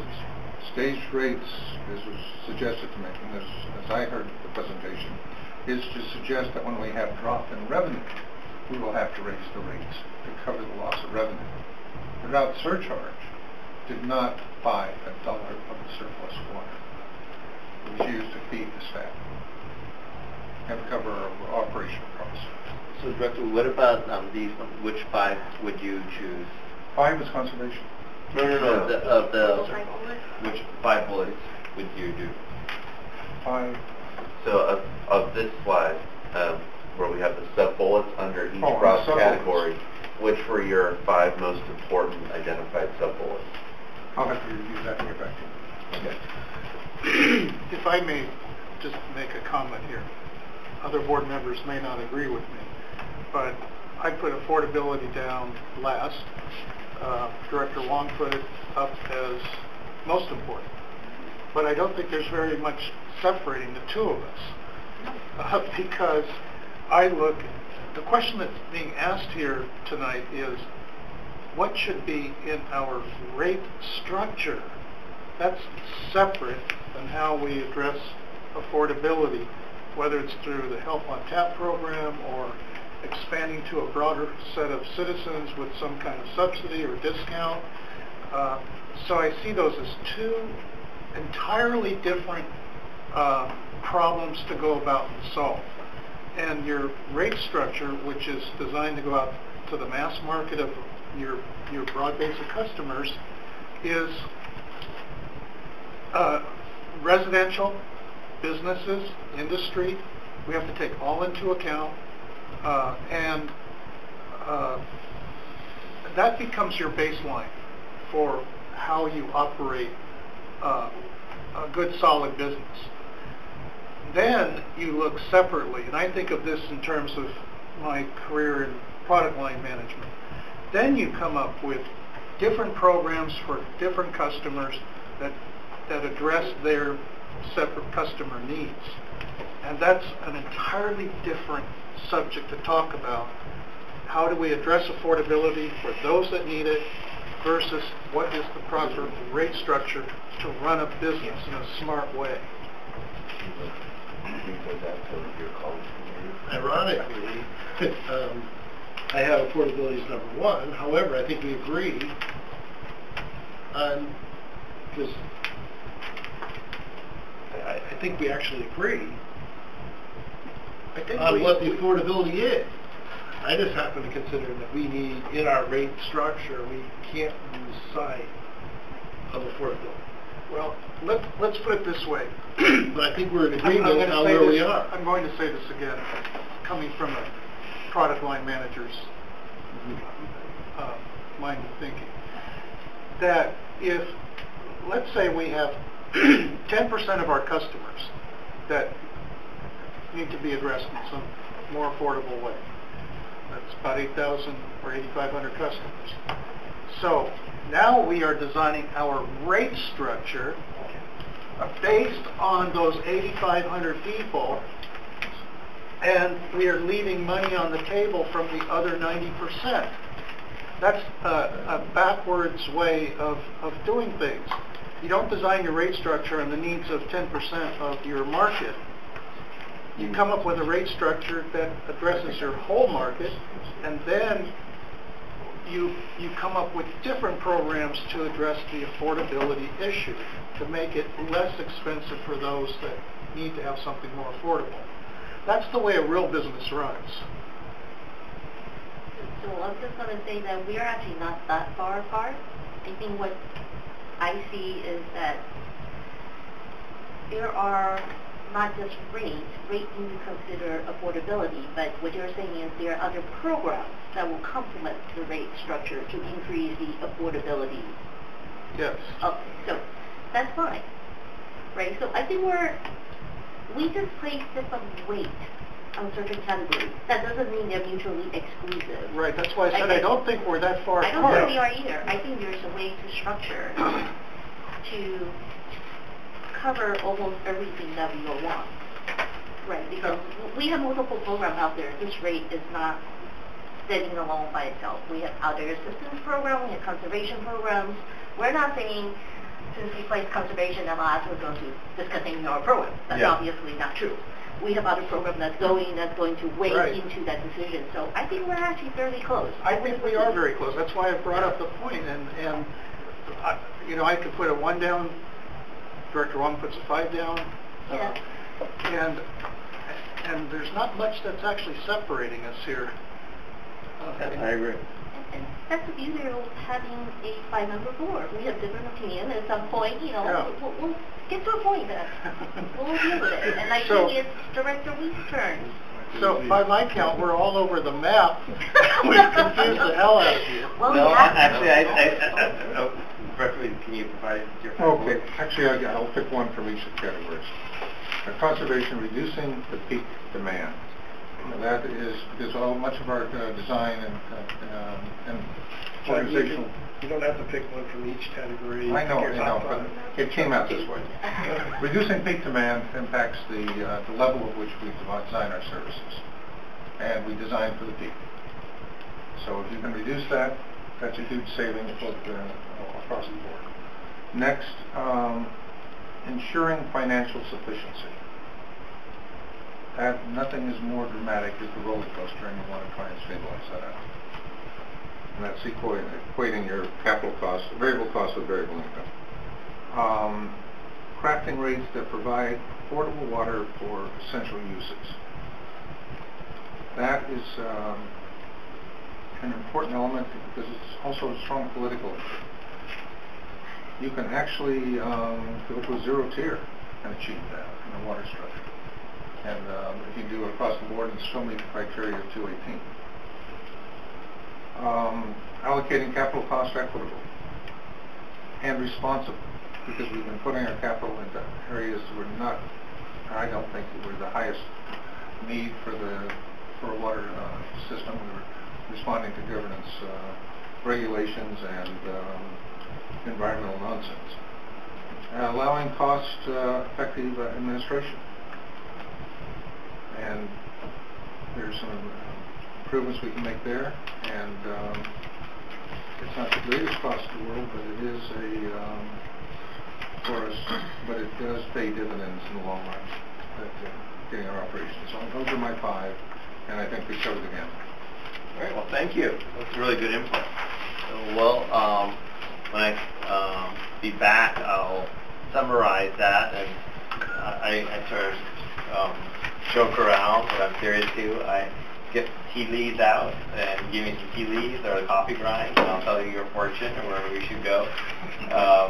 But I've done this a few times now, so it's interesting, and I already see a pattern. But well, let me think about what we'll get to you. So the next part of our presentation is now cost of service, and summarize what that is. So as we talked earlier, there was the financial plan that talks about your capital needs, talks about liabilities out there, sort of planning for the future. Next is, well, how do you allocate that cost? And that's that pie I was talking about. For Thanksgiving, how many turkeys, how many pies do you need to make? And this is basically a benchmark where we look at, we understand water is not a simple system. We design the water for a hottest day plus fire. In addition, we have different customers that use the system differently. And it's not an average customer base. It isn't everyone uses the same amount. And I have a this is sort of dramatic, but it sort of illustrates the point. You have 2 systems here. They both use the same amount of water at the end of the year. So the acre feet is exactly the same. But if you can see, system 1 uses a lot, system 2, uses a lot of water in the summer months, while system 1 is sort of even. So if you think about facilities, designing the treatment plant, the pipeline, the reservoir, all that facilities, how much bigger, which one will have the larger facilities? And as we may guess, system 2 would need a lot more larger facilities to meet that peak. and this is actually what Director Wee was getting at in his objective, is that we want to try as much as we can to smooth out that peak, and so that's why some people argue for different types of rate structures to do that. Some people, design rate to cover that cost for those people who cause that additional cost. That's one reason I put down conservation as number 3. Mm-hmm. Conservation can be described in many different ways. Correct. But I think that if we focus on smoothing out our curve, it's more like System 2 up there. Right. The better we manage ourselves. Correct. And then, so this is just like you can see the different customers, and what we like to look at is what we call peaking ratio, where we look at the average demand versus the max month, and we look at that ratio. So if somebody uses the same amount of water every month, that ratio would be 1, right? So if I use 10 units every month, 10 divided by 10, 1, okay. But if I use 20 one month and 10 the other month, then you can see now it's 2. So what we want to know is how much do people use relatively more to others. That's the additional facilities we need. So in this example, we would argue, don't peak so much. In this example, we would say, yeah, well, these people really peak a lot, especially irrigation. And these are extreme examples, but I want just to illustrate. So we can design a system, a rate structure that reflects that, and allocate the capital cost in that manner. And that's sort of the crux of the industry, in the sense of how the industry has evolved in charging customers. It was really focused on facilities and capital. Now, what's happened in California is that water supply has become also an element in rate design. And the reason why is because water supply costs differ so much. So some communities, for instance, only have 100% groundwater, and they have the supplemental, and it's very expensive, like that's a PUC water. And then they can make an argument, well, for instance, I'm doing a rate study actually in Half Moon Bay area, coastside, with Pat, and there they do have these 2 extreme examples. They have their local supply, and they have SFPUC. And they're 2 very different cost structures, and 2 different costs. One can make the same argument with you, that you have these different sources of supply, and we can use those if you wanted to. So you have some logic and rationality to have different rates if we wanted to have that. We don't necessarily have to do that. And so what we do is we go through the revenue, we ask ourselves how much is supply related, base, that's average winter use or annual use, peak, which is the summer use, meter maintenance, cost to maintain the meters, customer service, issuing the bill, fire, which is basically public fire. There's an additional cost associated with providing fire service. And then we ask ourselves, where are we going to collect that? So let's go from bottom to top. So supply, mostly everyone would agree, yeah, we should do it by a variable charge. That makes sense.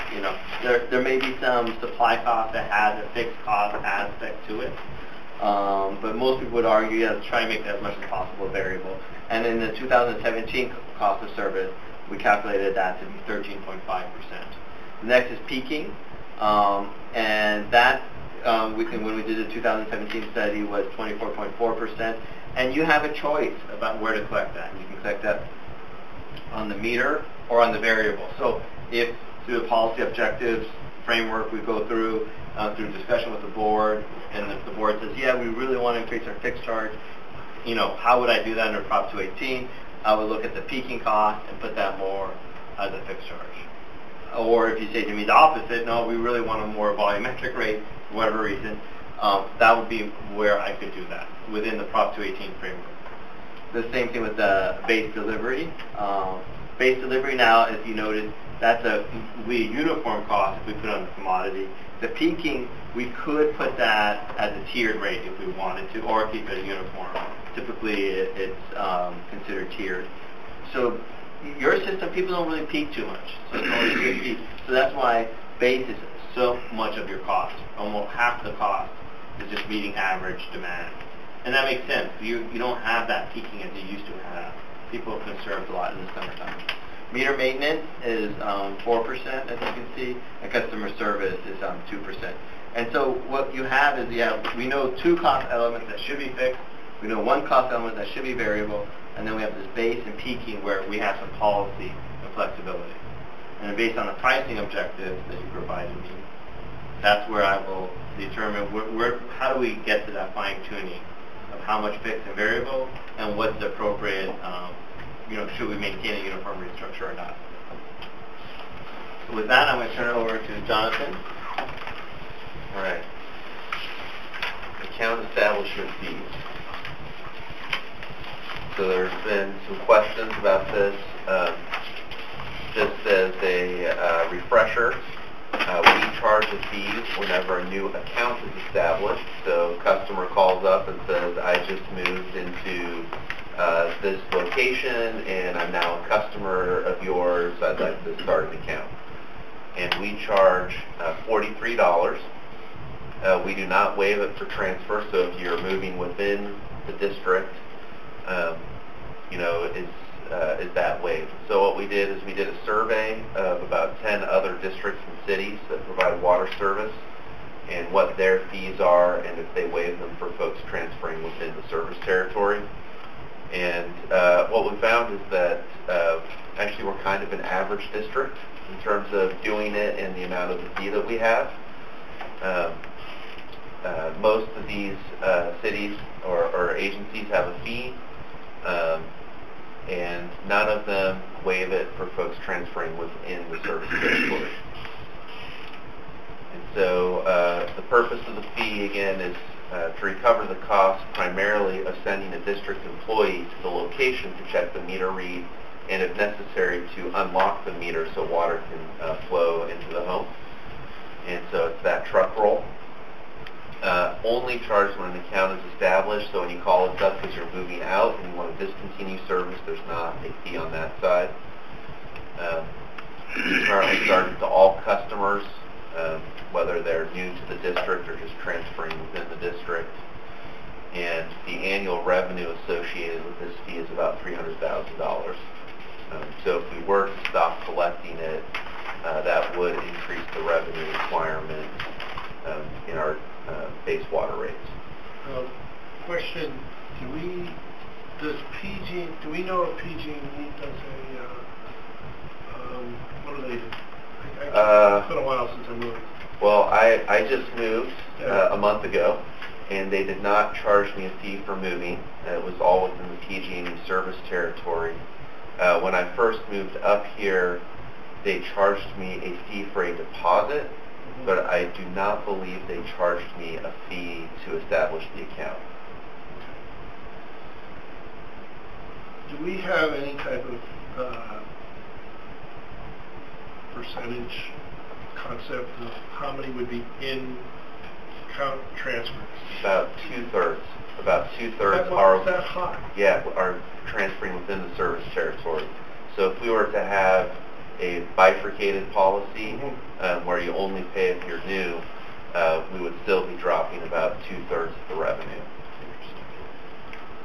And so, we took a look at this, we did the survey, and based on this, we do have a staff recommendation, and that is to eliminate this fee upon full implementation of AMI. The primary basis of the fee is the truck roll to go out and read the meter, which will no longer have to do with AMI in place because the customer service rep at their desk will be able to go into the system and see what the current meter read is. Okay.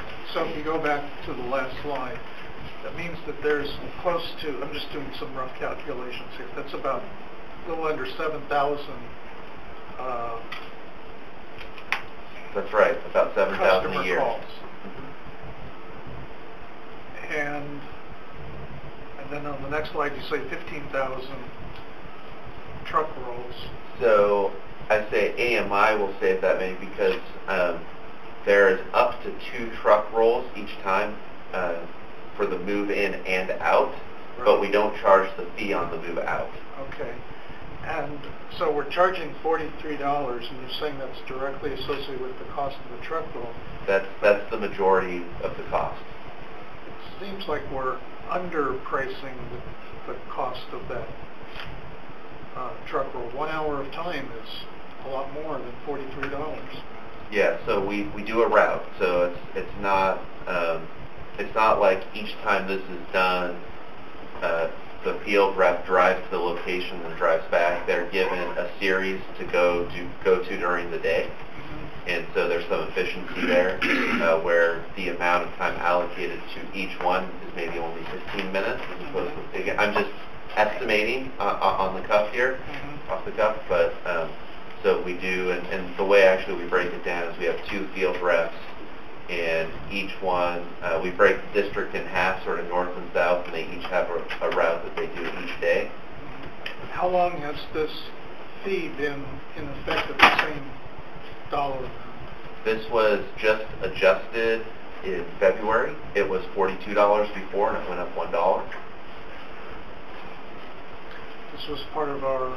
Yeah, part of the annual fee review. And so at the February board meeting, an increase of $1 was approved effective March 1st of this year. You know, I'm looking at the staff recommendation. I was happy for a minute. Now I'm starting looking at the question.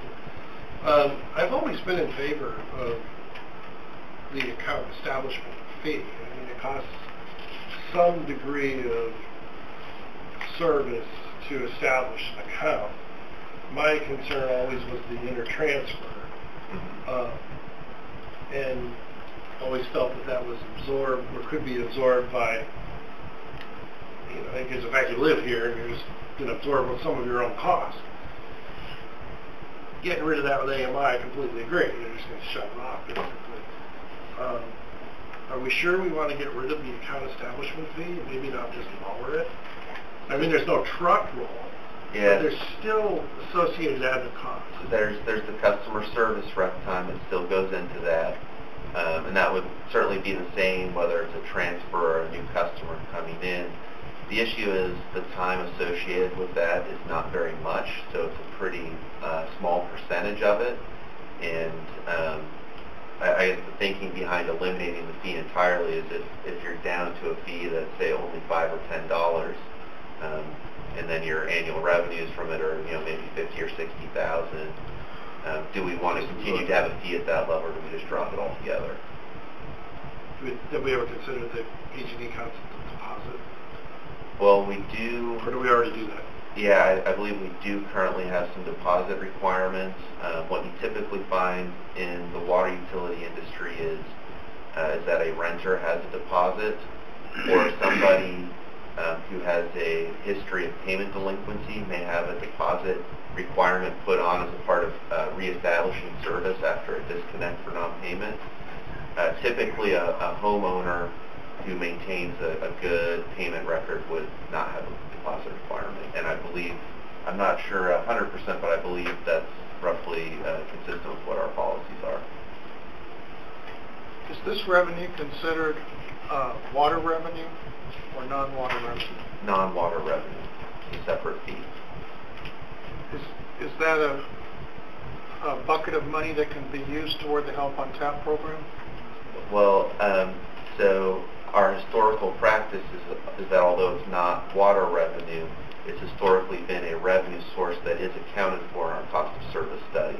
And I'll defer to Pat for any additional comments, but I think from a legal perspective, there was a desire to have a new revenue source that's never been used toward meeting our cost of service requirements for the Help on Tap program. And obviously, I have my answer. And obviously, we're trying to be responsive to questions from the board on this. It's not necessary to make any adjustments at this time, but we felt that reevaluating upon implementation of AMI makes sense. So we're not making a firm decision at this point on it. I guess what I was asking, the reason I'm asking the question is kind of following up on Director Gunther. If you have a account establishment fee, even with the implementation of AMI, I was wondering, is there a possibility of applying that revenue to? Yeah, I think based on sort of the legal advice, this is a revenue source we've traditionally counted toward meeting our overall cost of service, and so we would continue to use it in that fashion. How do other agencies keep their fees? they also doing truck rolls, and are they just paying 1/3? Yeah, it's interesting. Actually, we're sort of the median fee amount here. Right. So some of these fees are higher. It could be, what you're seeing is, at least in a couple of examples, Santa Clara and Pleasanton, it's just within a city, so it's a smaller service territory, so less distance to drive. Dublin, San Ramon, I'm not totally sure how they would keep it that low. But some of them are also quite a bit higher. Right. Yeah. Dublin Center has AMI. Oh. They do a lot less truck rolls in general. So they have AMI, but they still keep their accounts out. And it goes back to what John was saying, which is it's a lot of just customer service rep time, as opposed to any going out and locking meters or reading meters. Okay. I can support the staff recommendation, which is do nothing. Do nothing for Nothing about 4 or for 5 5 years. years. I apologize, I missed most of it. Let me just ask a question Be here. on the AMI connection. We had, in your last calculation, a payoff of 17 years for AMI. Has this been, have we taken a look at dropping this fee, and what the, will that extend or increase, what is the current estimate of the payoff for AMI, and will this extend that tenor? I don't believe the AMI analysis, I'll have to, I'm going to have to take a look at that. I don't know off the top of my head how related revenue impacts may have been factored in on this particular fee. The cost of AMI, return on investment for AMI, hasn't been recalculated since the board had a presentation last year. So that's part of what's going to be happening coming up. So we don't have a different number as yet. And a lot of that, of course, will be due to what alternatives are selected and so forth. And so that's all what's underway right now. I wonder if it will be helpful at some point to establish some guidelines on how we do capital improvements, which AMI is, or what an appropriate payoff is. Or do you calculate it as a net expense, and what are the benefits for that net expense? The board will have ample opportunity to chime in on that shortly. Thank you. So we're down to 2 slides or 3. That's right. Oh, that's right. I sort of, so State Water Project Property Override Tax. This is another item. We actually reviewed this with the Finance Committee last summer, and I think there was some interest in making sure the topic was addressed during the next rates process.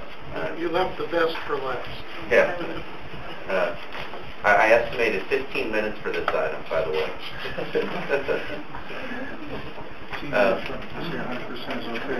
So, just to review what our current policy is, we have a tax on all of the properties in our political boundaries that is set at 0.0082% of the property value.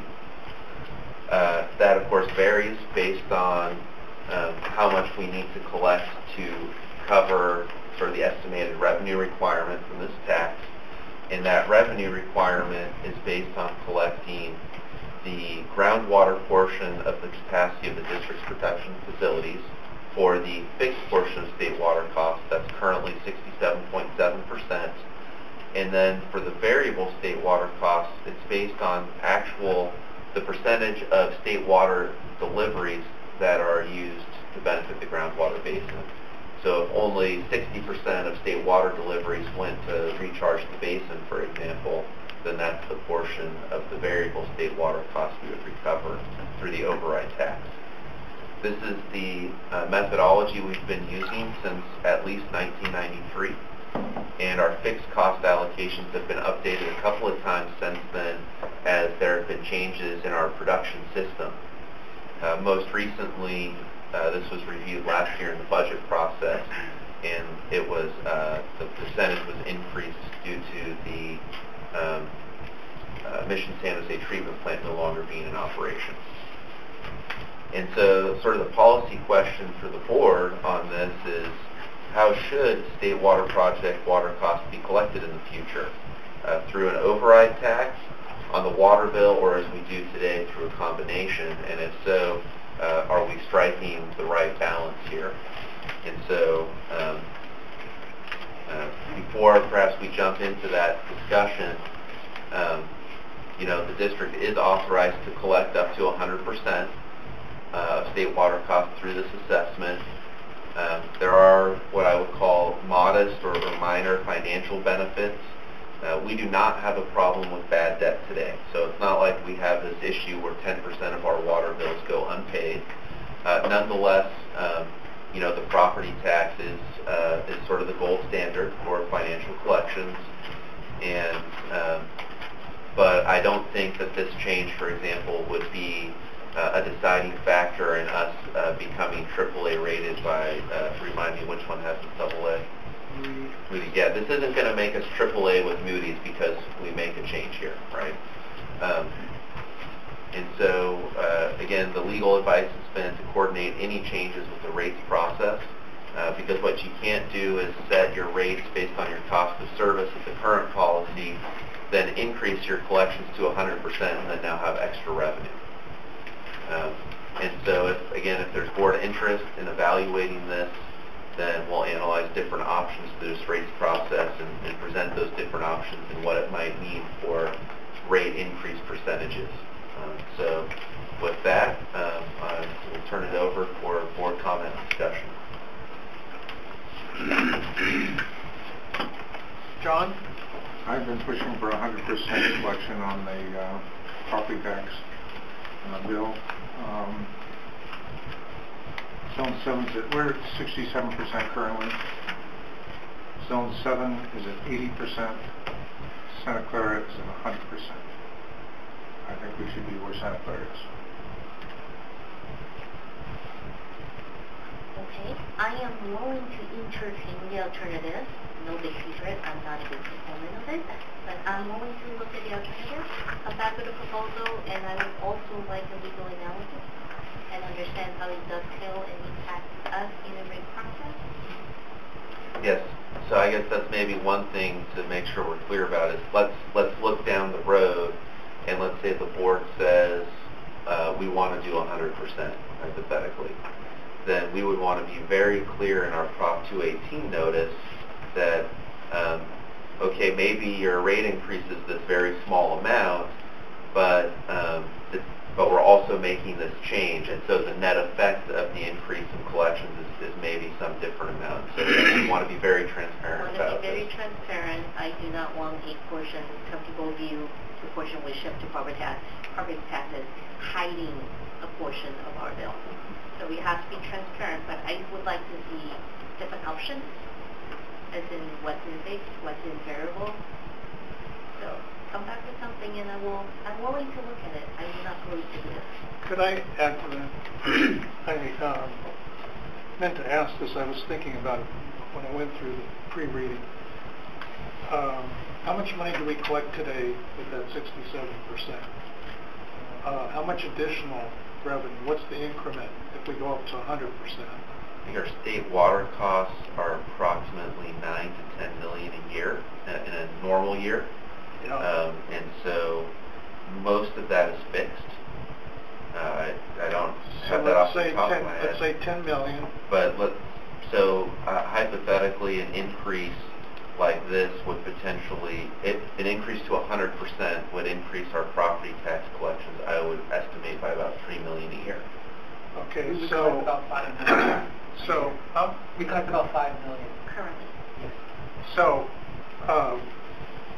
what I would like to know when we do another review is how much would that reduce people's water bills if we 3 million divided by 85,000 customers? And I think based on the request I'm hearing, what we might bring back is 2 or 3 different scenarios, and then you would see what the what would likely happen, because it would be timed with the rate increases, it wouldn't actually lower people's water bills. What it would do is mitigate the amount of the general water rate increase. It could also allow us to add additional funds to our legacy costs. I see a no. Well, this would be designated specifically to paying our state water bill. Exactly. Whether or not it provided for anything else would be a decision of the board of what it wants to do on the general water rate increase and how it uses those funds. Right. It does not increase the district's overall revenue. Agreed. It reallocates where that revenue comes from.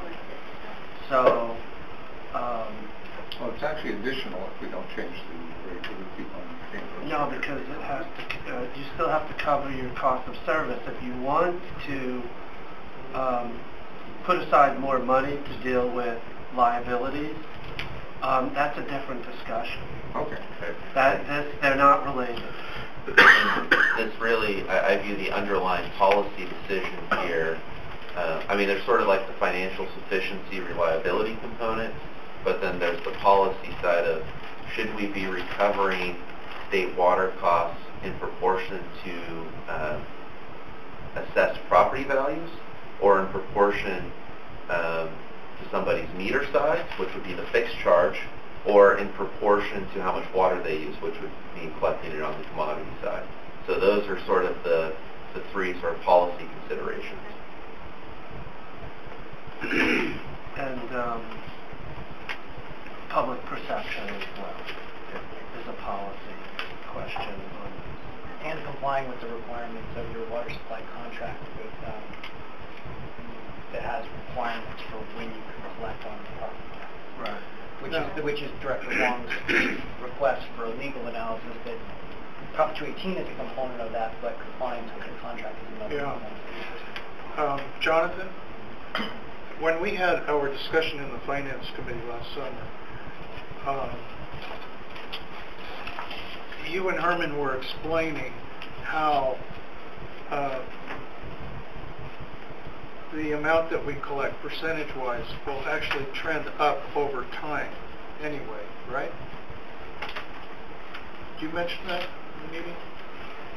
Or, I'm sorry, that as our, I think it was as our costs were going up, this actually goes down as a percentage. There was some discussion in that meeting of yeah, I'm not sure what you could be referring to. Not saying there may not have been some discussion along those lines. I'm not reflecting. I just remember having the discussion that it would become less and less important over time, the amount that we're collecting from them. Yeah, I don't know. Maybe we can follow up Yeah, after. sure. So, I'm with Director Weed. I've been wanting to go to 100% for quite some time. I'm sorry, Director, I'm sorry to skip you over. That's all right. I think this is one where I'm more interested in hearing what my colleagues on the board say. I am not 100% sure where I'm leading. So I'm with Director Weed. I would like to put this 100% on the property tax roll. Well, so staff will come back and show the board some alternatives. Yeah, I'm with Director Huang. So, Right in the middle. I'm okay with actually, by the way, maybe shooting up to 100%. Depends on how we do it. I don't want to do it and basically use it as a method to hide a rate increase. However, I am okay with the concept of it's already on there. We already use it as a method to the point where, I mean, I'm a supporter of the Twin Tunnel project. No questions. I have some have an advantage. Our committee meeting, we discussed it, so I'm not going to discuss it tonight, but I believe that we probably, if we stay with that, I think this is not a Brown Act thing here, is it? Am I heading that the wrong direction? No, I'm just listening to what you're saying. In that that is a state water project, certainly a state water project, I think that we may want to pursue, if we were to stay with that, putting those costs onto the property tax bill, somewhat, I think we could do that under this plus. Am I That would correct? need to be evaluated. We need to evaluate that, okay. That would need to be evaluated. I wouldn't jump there Yes, so quickly. but I would be looking for that evaluation, actually, because I could make a nexus, but maybe I'm missing something. So, I'm okay with it, but I am more towards along the lines of what Director Huang is saying, so that's why I was laughing. So, Patrick, So you got 2 and 2. I am thinking, like Director Gunther, that if we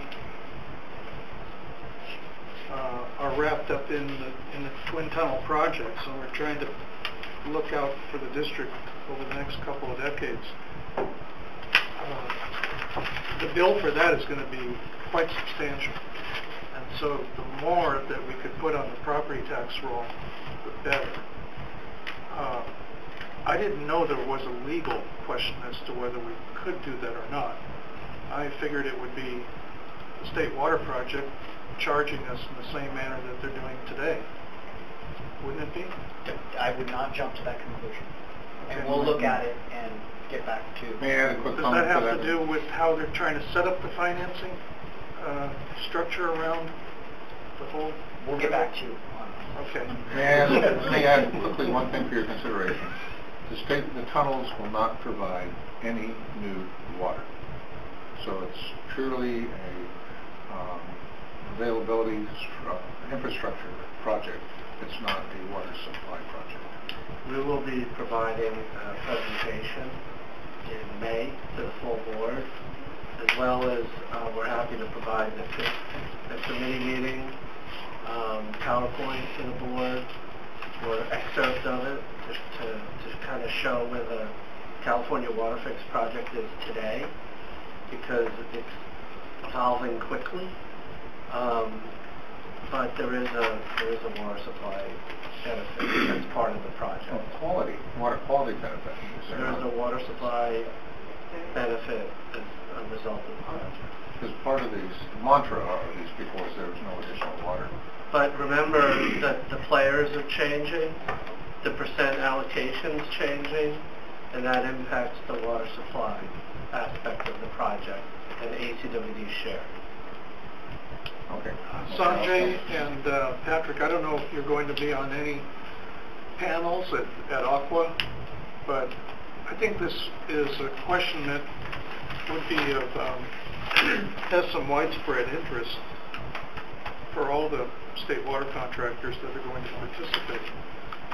So it might be worth exploring in some of the conversations or meetings or In the Twin Tunnels? yeah, whether the cost of that for the participants can be paid, on the property tax. You may not want to raise that politically. I'll talk to you after. Okay. I think we should move on. One quick point, that this is one of the 2 charges we have on the property tax we collect on this right. The other is an ad valorem tax. And this last year, Newark went up 15% in their valuation. We see a corresponding 15% increase because our share of the tax there is locked in. So there's additional property taxes coming down the pipe. How much that is we can determine by the assessor. And I guess one distinction to draw in those 2 revenue streams is we are not separately identified on the tax roll for the ad valorem. We just get a share of the 1%. The other thing I would point out is as the assessed values of properties increases, we get more money through our share of the ad valorem. What happens though on the override taxes, we do true-ups. So we look at how much we collected, and then we compare that to what our state water costs are, and to the extent we over or under collect, then we true that up in future years. I think this, you're illuminating what we had talked about. So our, as a percent of all of our property taxes that we collect, there's a line that's going up like this, right? And then our state override right here is becoming a smaller and smaller percentage of the total amount of property taxes that we're collecting over time. Yeah, and how that evolves into the future will depend on what happens to state water costs. Yeah. Okay. All right, so is there anything else you need from the board here? Okay. We've got one more slide. Oh. So we just want to do a quick recap, make sure we heard the feedback correctly. So in terms of development charges, I think we heard some interest in maintaining that tentative staff recommendation of a 5-year phase-in of the equity buy-in. On the facilities connection charge methodology, I think we heard unanimous support for maintaining the current approach of unit type for residential connections and meter size for commercial. I think we heard support for multi-year adjustments based on CCI, as long as we stage it so we don't come back for the water rates and development charges in the same year. On consolidation of development charges, that's actually where we had quite a bit of discussion. And what I heard was support for changes to the FRC methodology, but a desire that we go back and talk to BIA as far as exactly how we structure that charge, sort of the combination of the different charges, and how we talk about that, and maybe there's some interest in continuing to call those out separately. We weren't really asking for any feedback on the water rates overview. I believe we got the feedback on the policy objectives. And then on the account establishment fees, we're not doing anything for quite a while, but so there seemed to be some comfort with that approach. We're not going to do anything for now. Once AMI is in place, we'll come back and talk about that some more. And then on the state water project override tax, I did not hear anybody say they were interested in lowering the tax collection. So in terms of simplification for the different variations we bring back, perhaps what we'll bring back is status quo and a 100% collection, and then you can take a look at those different options. There would still be levers that you could pull as far as in between there, but maybe we show you those two options, and then you can see how you feel about it once you've seen some numbers. And we have to continue discussion. So we do have a workshop May 22nd. That's the mid-cycle budget update. We do not intend to talk about water rates or development charges at that workshop. That's going to be focused on the budget, updates to the CIP.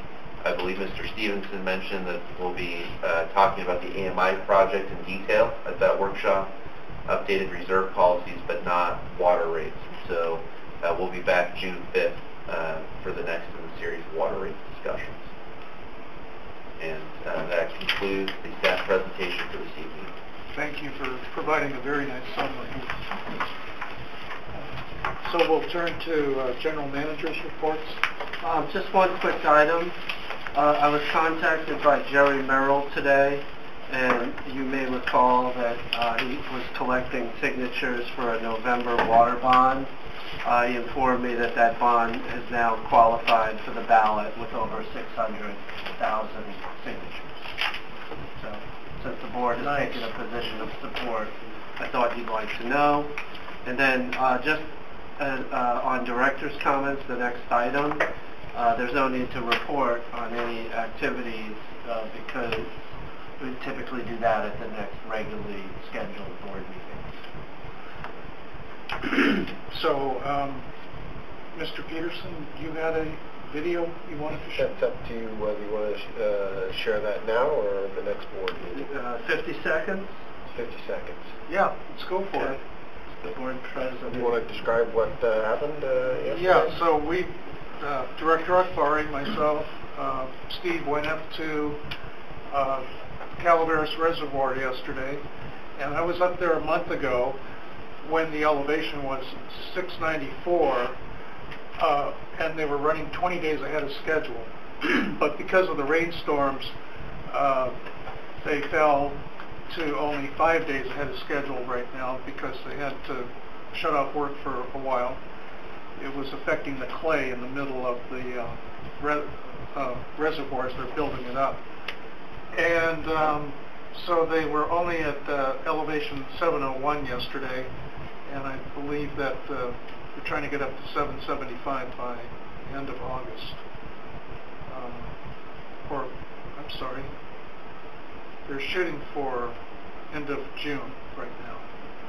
It was August. So Steve took a 50-second video.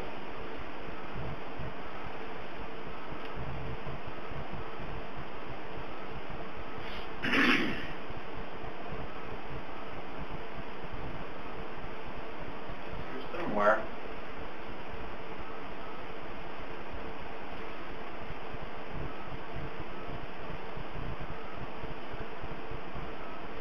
Isn't it right there?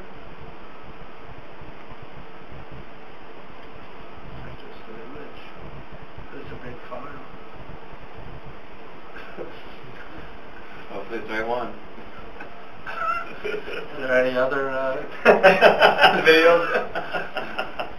None that I know of. Was working this morning. Construction code. Well, we can do it when you report out. If we can't do it this evening. Okay. There we go. Oh. Okay.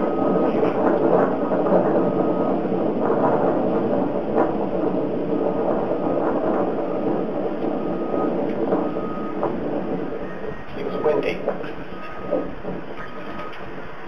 Yeah, almost all the way back.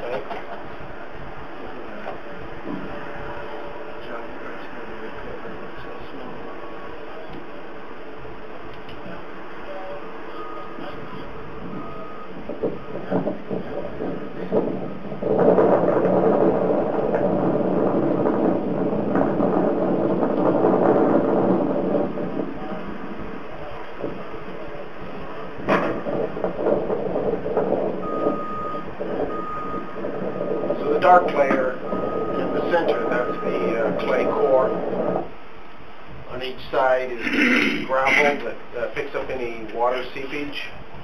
And then to the right upstream is more of the riprap sized rock on the upstream face, and more of the, I'll call it soil, is on the to the left, downstream. So it'll be once it's completed, a 250-foot high earth embankment.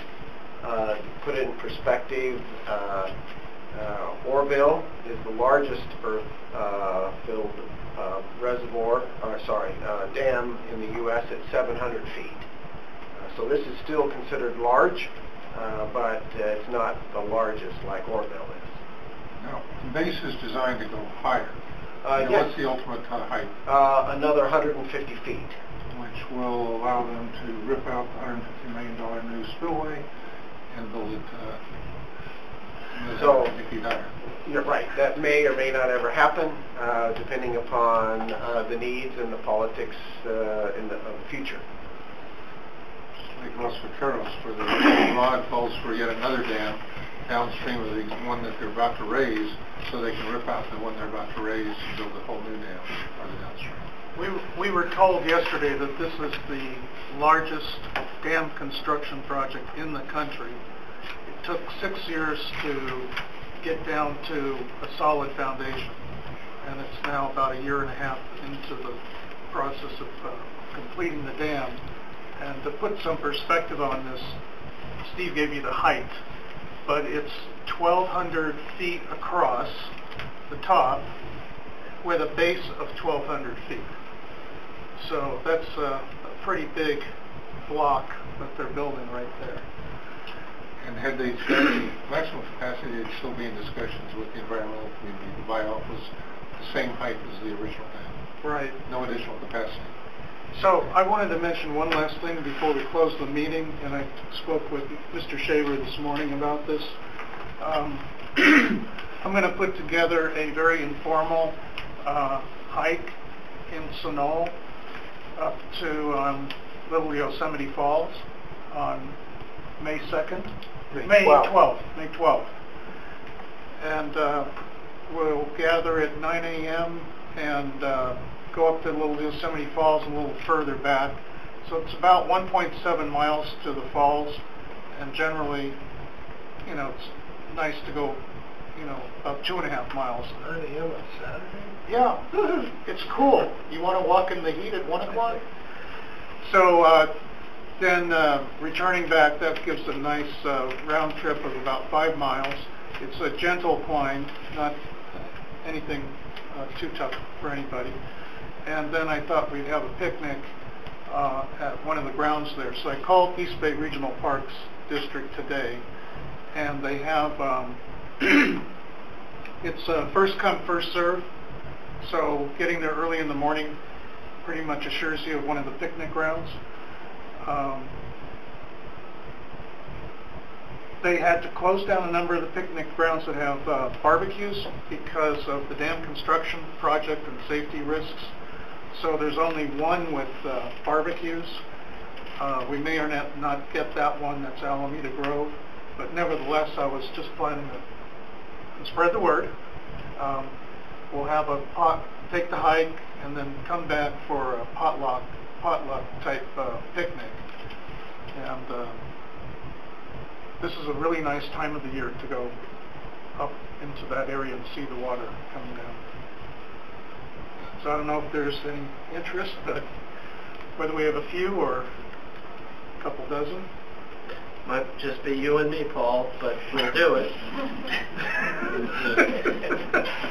What's remarkable? Yeah, dogs are welcome. Too much for Cujo. No, you can bring dogs. Could I get a show of hands as to how many people might? What day again? Saturday, May 12th. All right, we'll put out a sign-up list, and this is very informal. There's no water district money being spent. Since that'll be before our next Purely social. board meeting. And please note when you go there that there was a requirement by the one time to put a fish ladder at Little Yosemite. San Francisco was successful in having that requirement removed because of the danger to the truly endangered species, the frogs.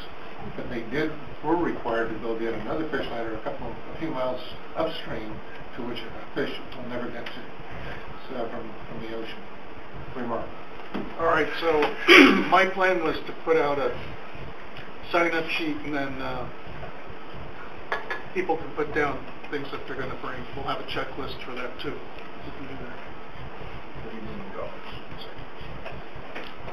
All right. So with that, we'll close the meeting. 8:17.